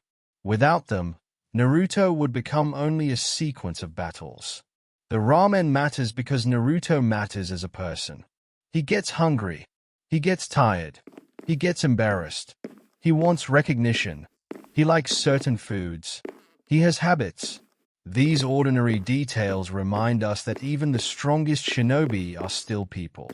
And this is why the quiet scenes often become more meaningful after the battles. When Naruto sits down to eat after everything he has experienced, the meal becomes more than food. It becomes a return to normality, a reminder that life continues. The same is true of the village streets, the shops, the academy, the training grounds, the mission office. These places create a sense of home. And perhaps that is why destroying Konoha during Pain's assault is so emotionally powerful. The attack is not simply large-scale destruction. It is the destruction of familiar spaces. Places we have seen repeatedly. The village that was once Naruto's entire world is suddenly gone. And yet, the story eventually rebuilds. That is another recurring message. Things can be destroyed, but destruction does not necessarily mean the end. People rebuild. Relationships rebuild. Villages rebuild. Beliefs rebuild. A world that has been broken can be reconstructed. Not perfectly, but differently. This is one reason the aftermath of the Pain arc matters as much as the battle itself. The village has to recover. People have to return. Buildings have to be rebuilt. Naruto has to be acknowledged. And the boy who once stood outside the community finally becomes its hero. This is perhaps the ultimate reversal of his childhood. The village that once feared him eventually celebrates him. The child who wanted acknowledgement receives it from the entire community. But even then, Naruto's story is not finished. Because recognition is no longer enough. He has already learned what he really wants. He wants to protect the people who gave him a reason to care. That is the difference between the beginning and the end. Now, think about the forehead protectors worn by shinobi. They are more than simple accessories. They display village identity. A shinobi wears the symbol of their home. The forehead protector therefore becomes a visible sign of belonging.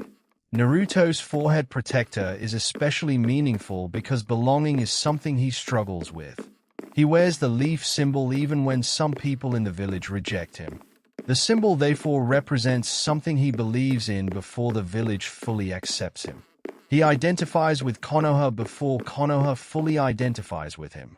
That makes the symbol emotionally important. Later, other characters wear their own village symbols. Sometimes they scratch them. A scratched-out village symbol becomes a sign of defection. The forehead protector can therefore communicate allegiance and separation without dialogue. It is one of those simple visual storytelling tools that makes the world easy to understand. A character walks onto the screen. You see the symbol. You immediately know where they come from. And if the symbol has been crossed out, you know something has changed.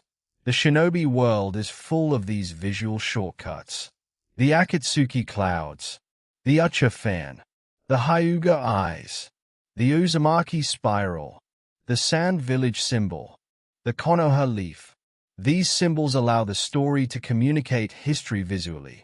And Naruto is particularly good at making symbols emotionally meaningful.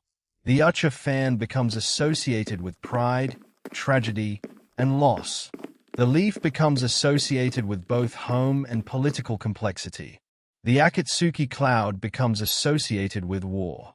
The Uzumaki spiral becomes associated with Naruto and his heritage. Symbols that begin as simple designs eventually carry entire histories. Now, another symbol deserves attention. The curse mark used by Orochimaru. It represents power that comes at a price. Sasuke receives it during the Chunin exams. At first, it appears to be a shortcut. More power, more potential, a way to become stronger quickly. But the mark also creates a dependency. This is important because Sasuke is searching for power at precisely the moment when he feels powerless. He wants strength badly enough to accept a dangerous source. The curse mark, therefore, becomes a physical representation of his emotional state. He is willing to accept something harmful because he believes the alternative is remaining weak. Naruto offers a different path. He also wants power. But his strongest improvements generally come through relationships with teachers. Jiraiya, Kakashi, Killer Bee, even Kurama. Sasuke's early path toward power is more isolated. Naruto's path becomes increasingly communal.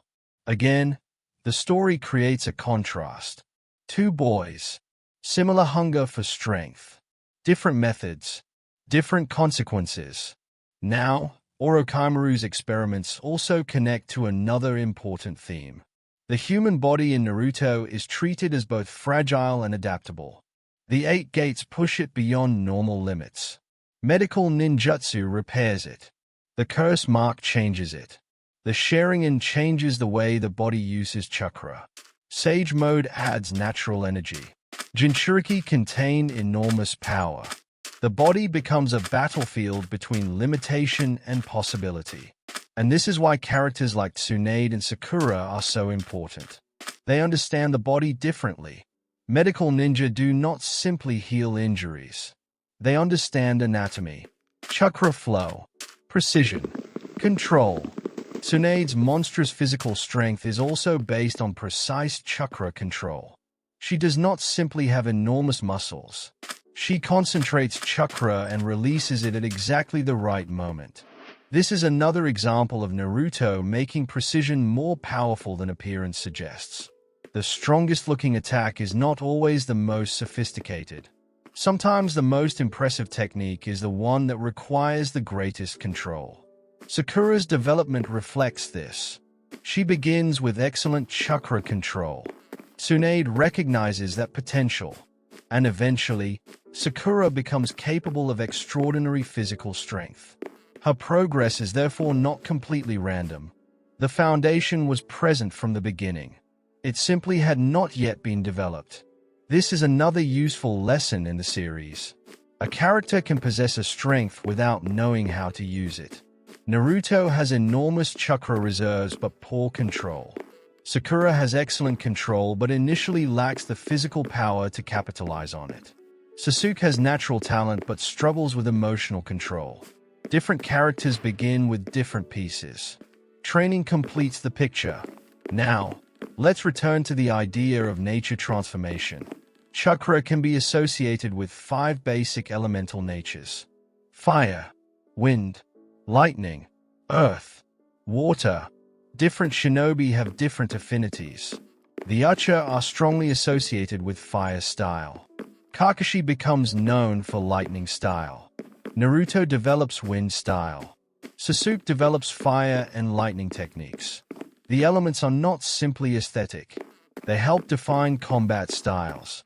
And Naruto's wind style becomes especially significant because of how difficult nature transformation is. Naruto initially struggles with it, but because his clone-based training method allows him to multiply experience, he finds a unique way to accelerate his progress.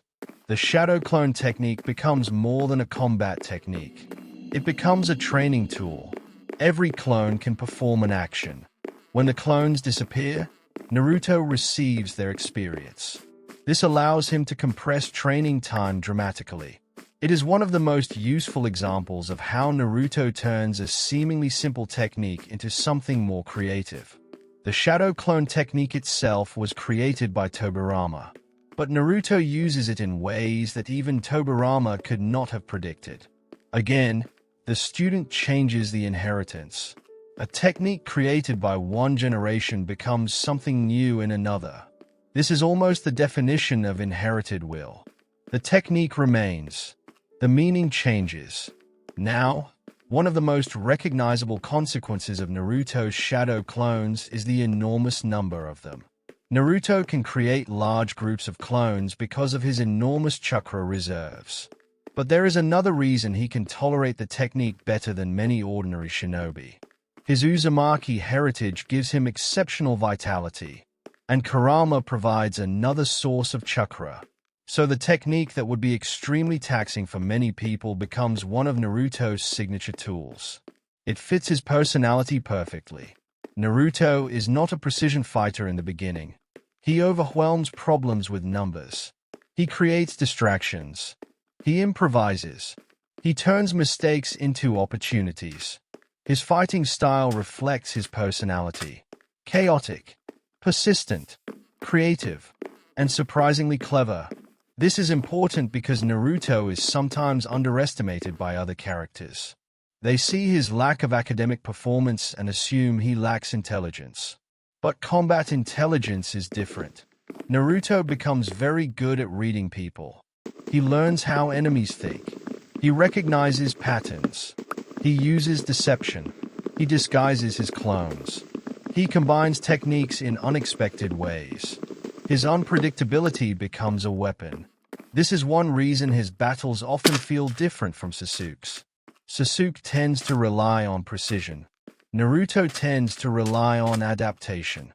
Sasuke studies. Naruto improvises. Both become brilliant fighters. They simply express intelligence differently. And their rivalry works because each possesses something the other lacks. Naruto pushes Sasuke emotionally. Sasuke pushes Naruto technically. They force each other to grow. This is another reason their relationship matters so much. A rival is not necessarily an enemy. A rival can be the person who refuses to let you remain comfortable.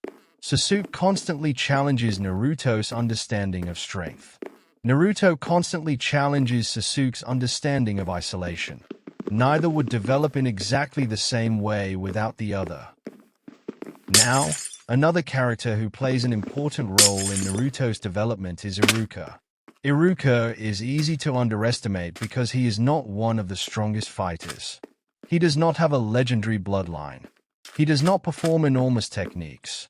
He does not participate in the most important battles. But emotionally, he is one of the first adults to truly recognize Naruto. That matters enormously. Iruka knows what Naruto carries.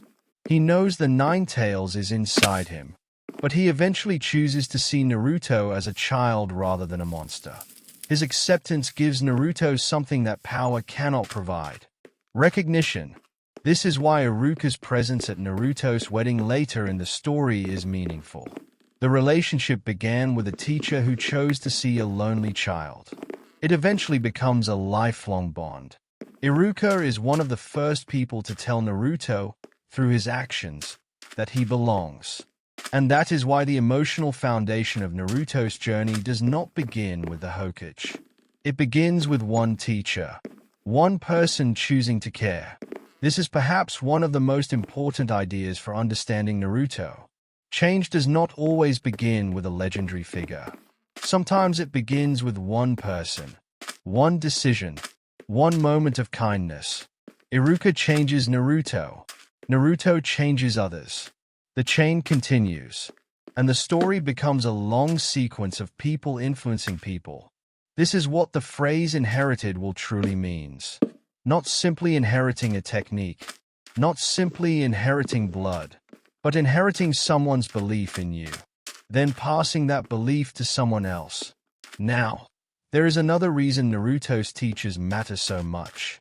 Most of them have experienced failure. Kakashi loses his father and teammates. Jiraiya loses friends and students. Tsunade loses people she loves. Guy lives in the shadow of stronger prodigies. Asuma knows the cost of war. These are not perfect teachers. They are people who have survived disappointment. And perhaps that is why they can teach the next generation. They know what failure feels like. They understand that talent does not guarantee happiness. They understand that victory does not erase loss. And they understand that a student may eventually surpass the teacher. That is supposed to happen. A teacher's success is not measured by how long the student remains weaker. It is measured by what the student becomes. Jiraiya does not want Naruto to remain his student forever. Kakashi does not want Team 7 to remain dependent on him. Guy wants Lee to surpass expectations. Tsunade wants Sakura to become stronger than she was. The entire system of mentorship is designed around continuation. The teacher becomes the past. The student becomes the future. And the best thing the teacher can do is make the future better. This is why Jiraiya's final thoughts about Naruto are so emotional. He knows he may not see the end, but he believes the story can continue. The student becomes the answer. Now, perhaps the most famous teacher-student relationship is Naruto and Jiraiya. Jiraiya initially seems like a strange mentor. He is irresponsible, comedic, embarrassing, but he is also extraordinarily experienced. He understands the larger Shinobi world. He knows the history behind many conflicts. He has traveled. He has trained powerful Shinobi. And he sees something in Naruto. Not simply strength, potential, but more importantly, character. Jiraiya sees that Naruto keeps returning, keeps believing, keeps forming bonds. That is why he invests in him. The training itself is important. Naruto learns to control more of his chakra. He learns the raising in. He learns summoning techniques. He develops his own style. But the deeper lesson is independence. Jiraiya cannot remain beside Naruto forever. Eventually, Naruto has to continue alone. That is the true purpose of training. Not permanent dependence. Preparation for absence.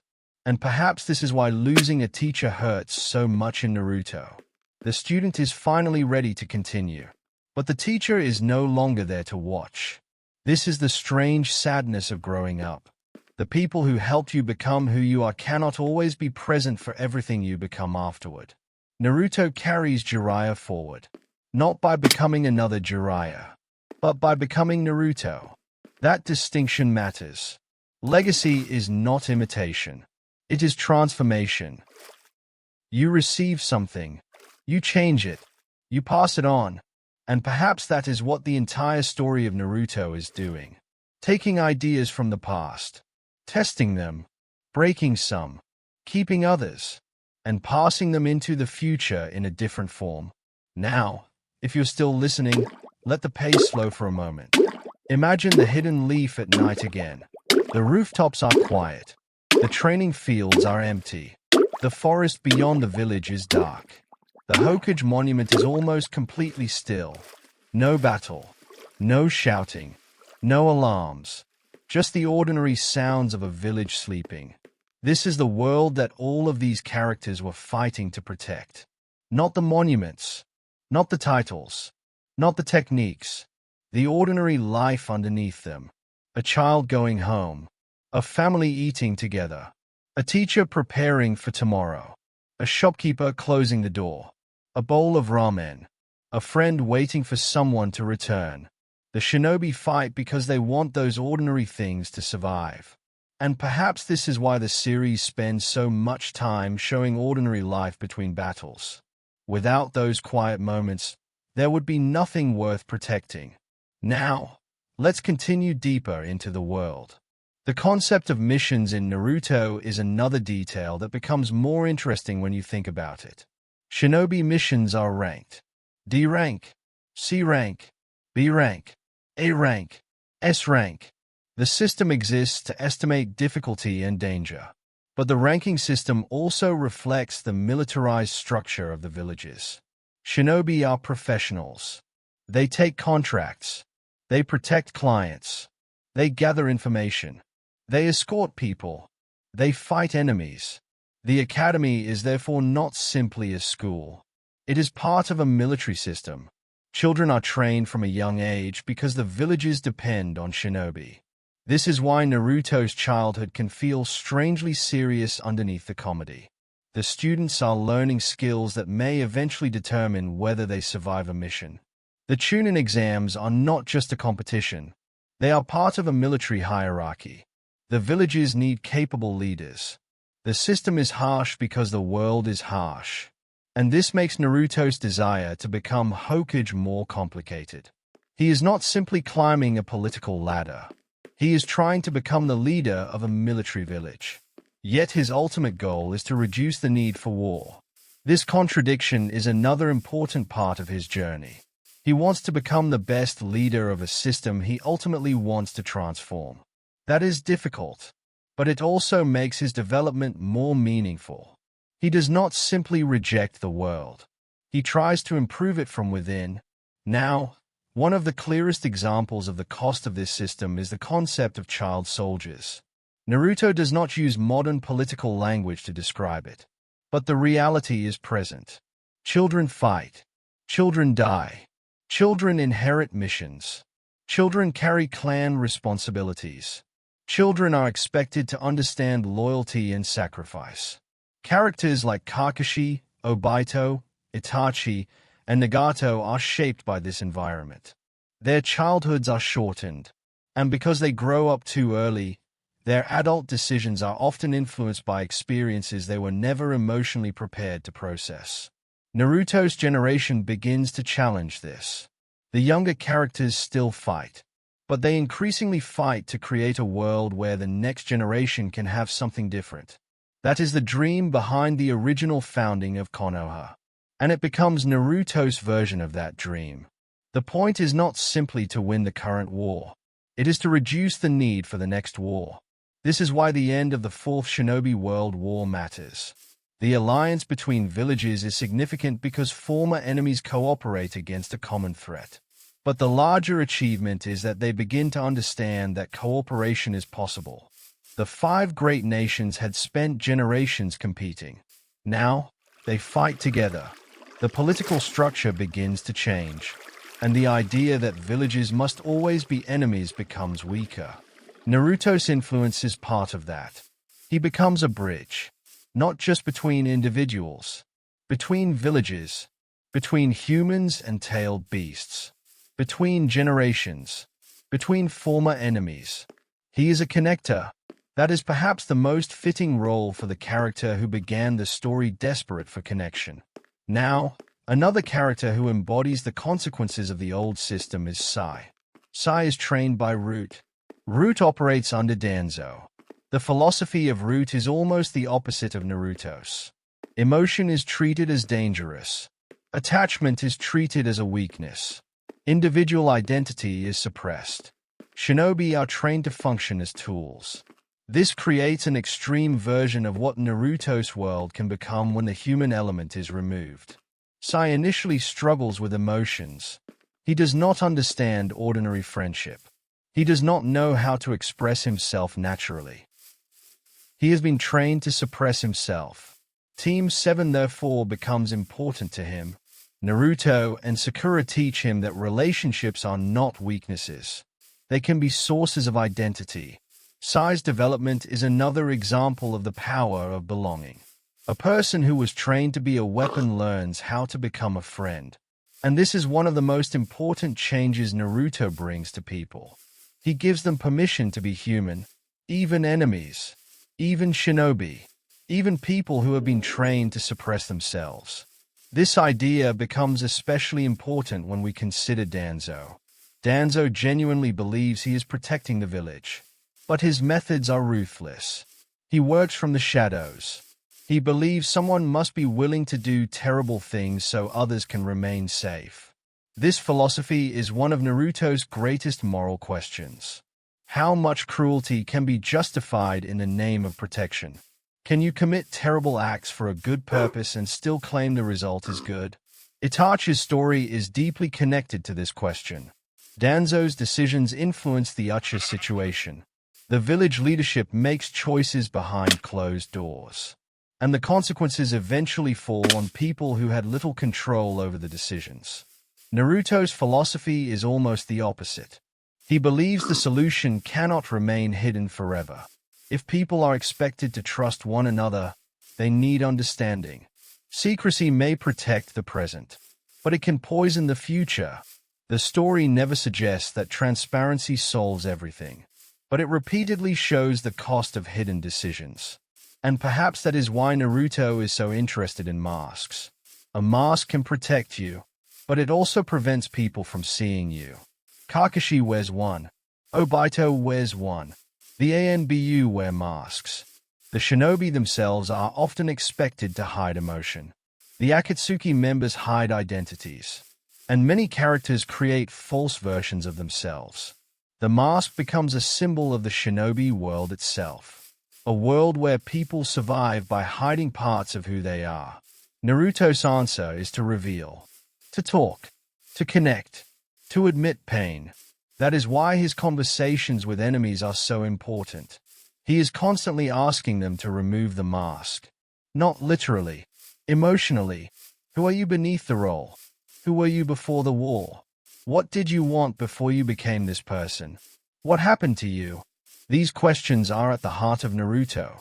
Now, there is another subtle theme in the names of techniques. Many powerful abilities sound poetic. Kaidori, Rasengan, Amaterasu, Tsukuyomi, Susanoo, Kamu, Izanagi, Izanami. The names often connect to mythology or natural imagery. This gives the techniques a sense of history. They sound like something that belongs to a world with legends. And that is exactly what the shinobi world becomes. The longer the story continues, the more techniques begin to feel like pieces of a much older civilization.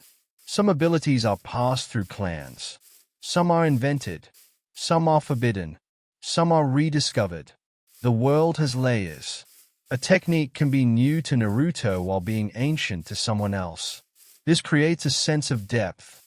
Naruto's generation is not the beginning of history. They are entering a story that was already happening long before they were born.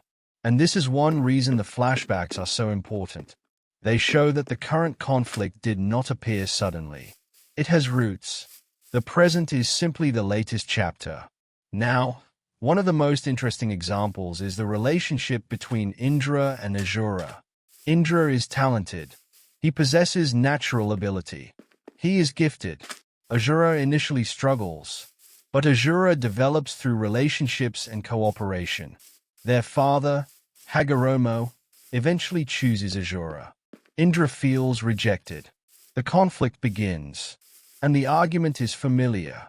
Does leadership belong to the naturally gifted individual, or to the person who can bring people together? The story chooses the second. That philosophical conflict eventually echoes through generations. Madara and Hashirama, Sasuke and Naruto. The names change, but the argument remains. This is why Naruto and Sasuke feel like more than ordinary rivals. Their relationship is connected to a much older conflict. But Naruto's achievement is not simply becoming the stronger version of Azura. It is changing the pattern. Instead of defeating Sasuke permanently, he preserves the bond. That is the breakthrough. The cycle is not broken by proving one side superior. It is broken by refusing to continue the same relationship. Now, let's talk about the concept of Sage Mode. Sage Mode is one of Naruto's most important transformations because it represents a completely different relationship with power. Instead of relying only on his own chakra, Naruto learns to combine his chakra with natural energy. This requires balance. Too little natural energy is ineffective. Too much is dangerous.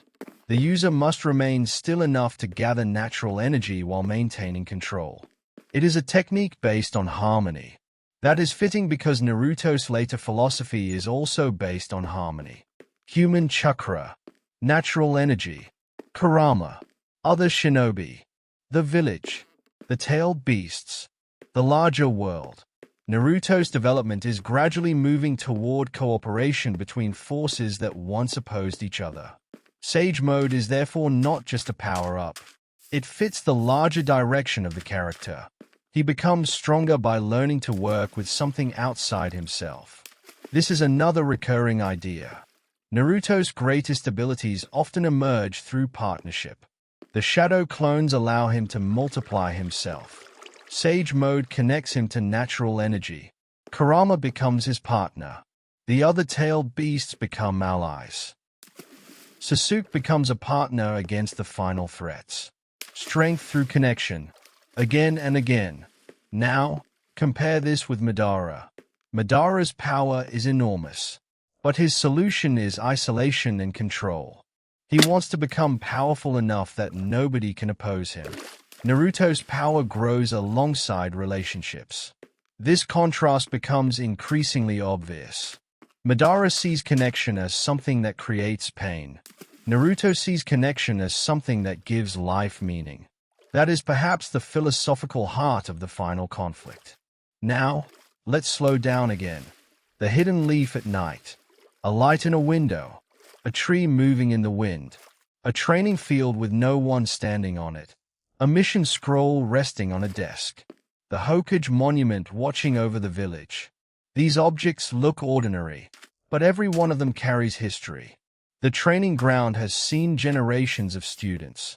The academy has produced heroes and enemies. The Hokage monument contains the faces of people whose decisions shaped the world. And the village streets have been walked by Naruto as a child, a teenager, and eventually a leader. A place becomes meaningful because memories accumulate there. That is why the village itself feels almost alive. It remembers, even when the characters do not. Now, one of the most fascinating relationships in the series is between Naruto and Hinata. Hinata notices Naruto long before most people do. She sees his determination. She admires him. She understands his loneliness in her own way. And her own story is about overcoming a belief that she is not strong enough. Hinata comes from the Hyuga clan. She is expected to live up to a family standard. She struggles with confidence. Naruto becomes one of the people who inspires her to keep trying. This creates a quiet parallel. Naruto inspires Hinata to believe she can become stronger. Hinata believes in Naruto when he doubts himself. Their relationship is therefore built around mutual encouragement. The larger Naruto story is filled with relationships like this. People become stronger because someone believes in them. A teacher believes. A friend believes. A rival believes. A family member believes. Sometimes, belief comes before evidence. Someone sees potential before the person sees it themselves. And that may be one of the most human ideas in the entire series. Sometimes you become capable because someone first believed you could. Now, Naruto's relationship with Sakura is different. Sakura begins as someone who does not understand Naruto deeply. She sees him as annoying, but over time, she learns who he really is. Their friendship develops through shared experiences. They fight together. They suffer together. They lose Sasuke together. They try to bring him back. Their relationship is not based on romance. It is based on shared history. And that is another reason Team 7 remains so important. Even after the team breaks apart, the memories remain. You cannot simply erase years of shared experiences. The bonds survive distance. This is another thing Sasuke struggles to accept. He believes leaving the village will free him. But Naruto keeps demonstrating that distance does not erase connection. A person can leave. The bond remains. And perhaps this is why Naruto is willing to travel so far to find him. He is not chasing Sasuke because Sasuke is useful. He is chasing him because Sasuke matters. That distinction is everything. Now, the final war introduces enormous numbers of characters and abilities. But beneath the scale, the emotional structure remains surprisingly simple. People are fighting because of what they believe. Some want revenge. Some want peace. Some want control. Some want recognition. Some want to protect others. Some simply want to survive. The war becomes a collision of philosophies. And Naruto's role is to bring those philosophies into conversation. This is why the series can move from a massive battlefield to a quiet conversation without losing its core identity. The battlefield shows what people do. The conversation shows why. And Naruto has always been more interested in the why. Now, one of the strangest and most important characters in the latest story is Obito. His similarities to Naruto are obvious once you notice them. He wanted to become Hokage. He was underestimated. He was emotional. He wanted recognition. He cared deeply about his teammates. He had feelings for Rin. He wanted Kakashi to acknowledge him. The resemblance is almost deliberate.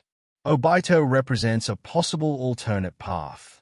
What happens if someone with Naruto's personality experiences the wrong sequence of events? What happens if the people around him do not give him enough support? What happens if grief becomes stronger than hope? Obito's answer is to reject reality. He creates a plan to place everyone inside an ideal dream. Naruto's answer is to accept reality and try to change it. Both want an end to suffering. Their methods reveal who they became. Obito wants a perfect world without painful choices. Naruto wants an imperfect world where people can choose to help each other. That is a profound difference. One removes pain by removing reality. The other accepts pain as the price of living honestly. And that is why the infinite Tsukuyomi is so tempting. It offers exactly what many characters want. A world where the people they lost are alive. A world where their failures are erased. A world where they receive what they never had. But the cost is freedom. And Naruto eventually decides that a life chosen for you is not enough. The dream must belong to you. Even if it is difficult. Even if it contains failure. Even if it contains loss. That is what makes it real. Now, think about the meaning of dreams in Naruto. Naruto dreams of becoming Hokage. Sasuke dreams of revenge. Gaara initially dreams of proving his existence. Jiraiya dreams of peace. Madara dreams of a perfect world. Obito dreams of a world where Rin is alive. Nagato dreams of peace. Tsunade dreams of a future where the next generation can survive. Almost every major character has a dream. The tragedy comes when the dream becomes more important than the people around it. Sasuke risks everything for revenge. Madara risks freedom for peace. Obito sacrifices reality for an ideal world. Naruto eventually learns to hold his dream and his relationships at the same time. He does not abandon the dream of becoming Hokage. He changes what the dream means. That is growth. Not giving up. Redefining. Now, perhaps the most satisfying thing about Naruto's eventual journey is that the title he wanted so desperately becomes less important than the person he becomes along the way. He wanted to become Hokage because he wanted people to recognize him. But the people who matter already recognize him. Iruka recognizes him. Kakashi recognizes him. Sakura recognizes him. Jiraiya recognizes him. Hinata recognizes him. Gaara recognizes him. The tailed beasts recognize him. Even former enemies recognize him. The title becomes almost secondary. The journey has already accomplished the emotional goal. Naruto belongs. And perhaps that is why becoming Hokage is not the true ending of his story. It is the result of everything that happened before it. The lonely child becomes a leader. The rejected child becomes the person people depend on. The boy who wanted acknowledgement becomes someone who gives it. And the person who once feared being alone becomes someone surrounded by people. That is the real victory. Now, as this chapter continues, there is still one more idea worth holding on to. The Shinobi world is full of cycles. But cycles are not always bad. The seasons return. The leaves fall. The rain comes. Children become adults. Students become teachers. Teachers become memories. And new children begin again. Some cycles should be broken. Others should continue. Naruto does not reject the idea of inheritance. He rejects inherited hatred. That distinction is important. The will of fire should continue. Friendship should continue. Teaching should continue. Protecting others should continue. But revenge should not. War should not. Dehumanization should not. The belief that enemies are less human should not. This is perhaps the simplest way to understand Naruto's philosophy. Do not destroy the past. Change what you pass forward. And so, when you think about Naruto now, perhaps it is worth remembering that beneath every transformation is a person. Beneath every title is a child who once had a dream. Beneath every enemy is a history. Beneath every technique is a teacher. Beneath every village is a generation of people trying to survive. And beneath the entire story is a question. What will you inherit? The answer is not necessarily your bloodline, not your clan, not your village, not your mistakes. You inherit choices. You inherit lessons. You inherit memories. And eventually, you decide which ones deserve to continue. So let the hidden leaf become quiet again. Let the training grounds empty. Let the Hokage monument stand beneath the night sky. Let the village lights become softer. And somewhere in that quiet village, imagine Naruto as a child again. Not the hero, not the Hokage, not the Jinchuriki, just a boy sitting alone. A boy who does not yet know that one day people will call his name with respect. A boy who does not know that the loneliness he feels will eventually become the very thing that allows him to understand others. A boy who does not know that the people he has not met yet will become family. He does not know any of that. All he knows is that he wants someone to notice him. And perhaps that is where the entire story begins. Not with power, not with destiny, not with prophecy, with a child wanting to be seen. And by the end, that child becomes someone who sees others. That is the journey. That is the inheritance. And that is why Naruto continues to feel larger than its battles. Because the strongest thing the story gives its characters is not always another technique. Sometimes it is another person. Someone who listens. Someone who believes. Someone who stays. Someone who reminds you that your worst day does not have to become your entire identity. And perhaps that is a peaceful thought to carry into sleep. You do not have to understand the entire world tonight. You do not have to solve every problem. You do not have to know exactly what the next chapter will contain. Even Naruto spent much of his life moving forward without knowing how everything would turn out. He simply kept going. One mission, one lesson, one friendship, one failure, one morning at a time. And eventually, all those small moments became a life. So let the world of Shinobi become distant now. The forests are quiet. The village is resting. The ramen shop has closed for the night. The academy classrooms are empty. The training grounds wait for another morning. The Hokage monument watches silently over everything. And somewhere beneath those stone faces, the next generation is already sleeping, dreaming, growing, preparing for a future they cannot yet see. Perhaps that is the real meaning of the hidden leaf. Not that the village is perfect, not that its history is without mistakes, but that people continue planting something after the previous generation has left. A lesson, a dream, a promise, a belief. And when morning comes, someone else carries it forward. That is how the cycle can change. Not by pretending the past never happened, but by choosing what the future receives from it. So, for now, let the shinobi world rest. Let the rain fall softly beyond the rooftops. Let the leaves move through the trees. Let the village lights disappear one by one. And if you are still awake, you do not need to follow Naruto anywhere tonight. The story can wait. The next mission can wait. The next battle can wait. For now, there is only the quiet village beneath the stars. And somewhere beyond the Hokage monument, the morning is slowly approaching. Another day, another generation, another story, and another chance to choose what comes next.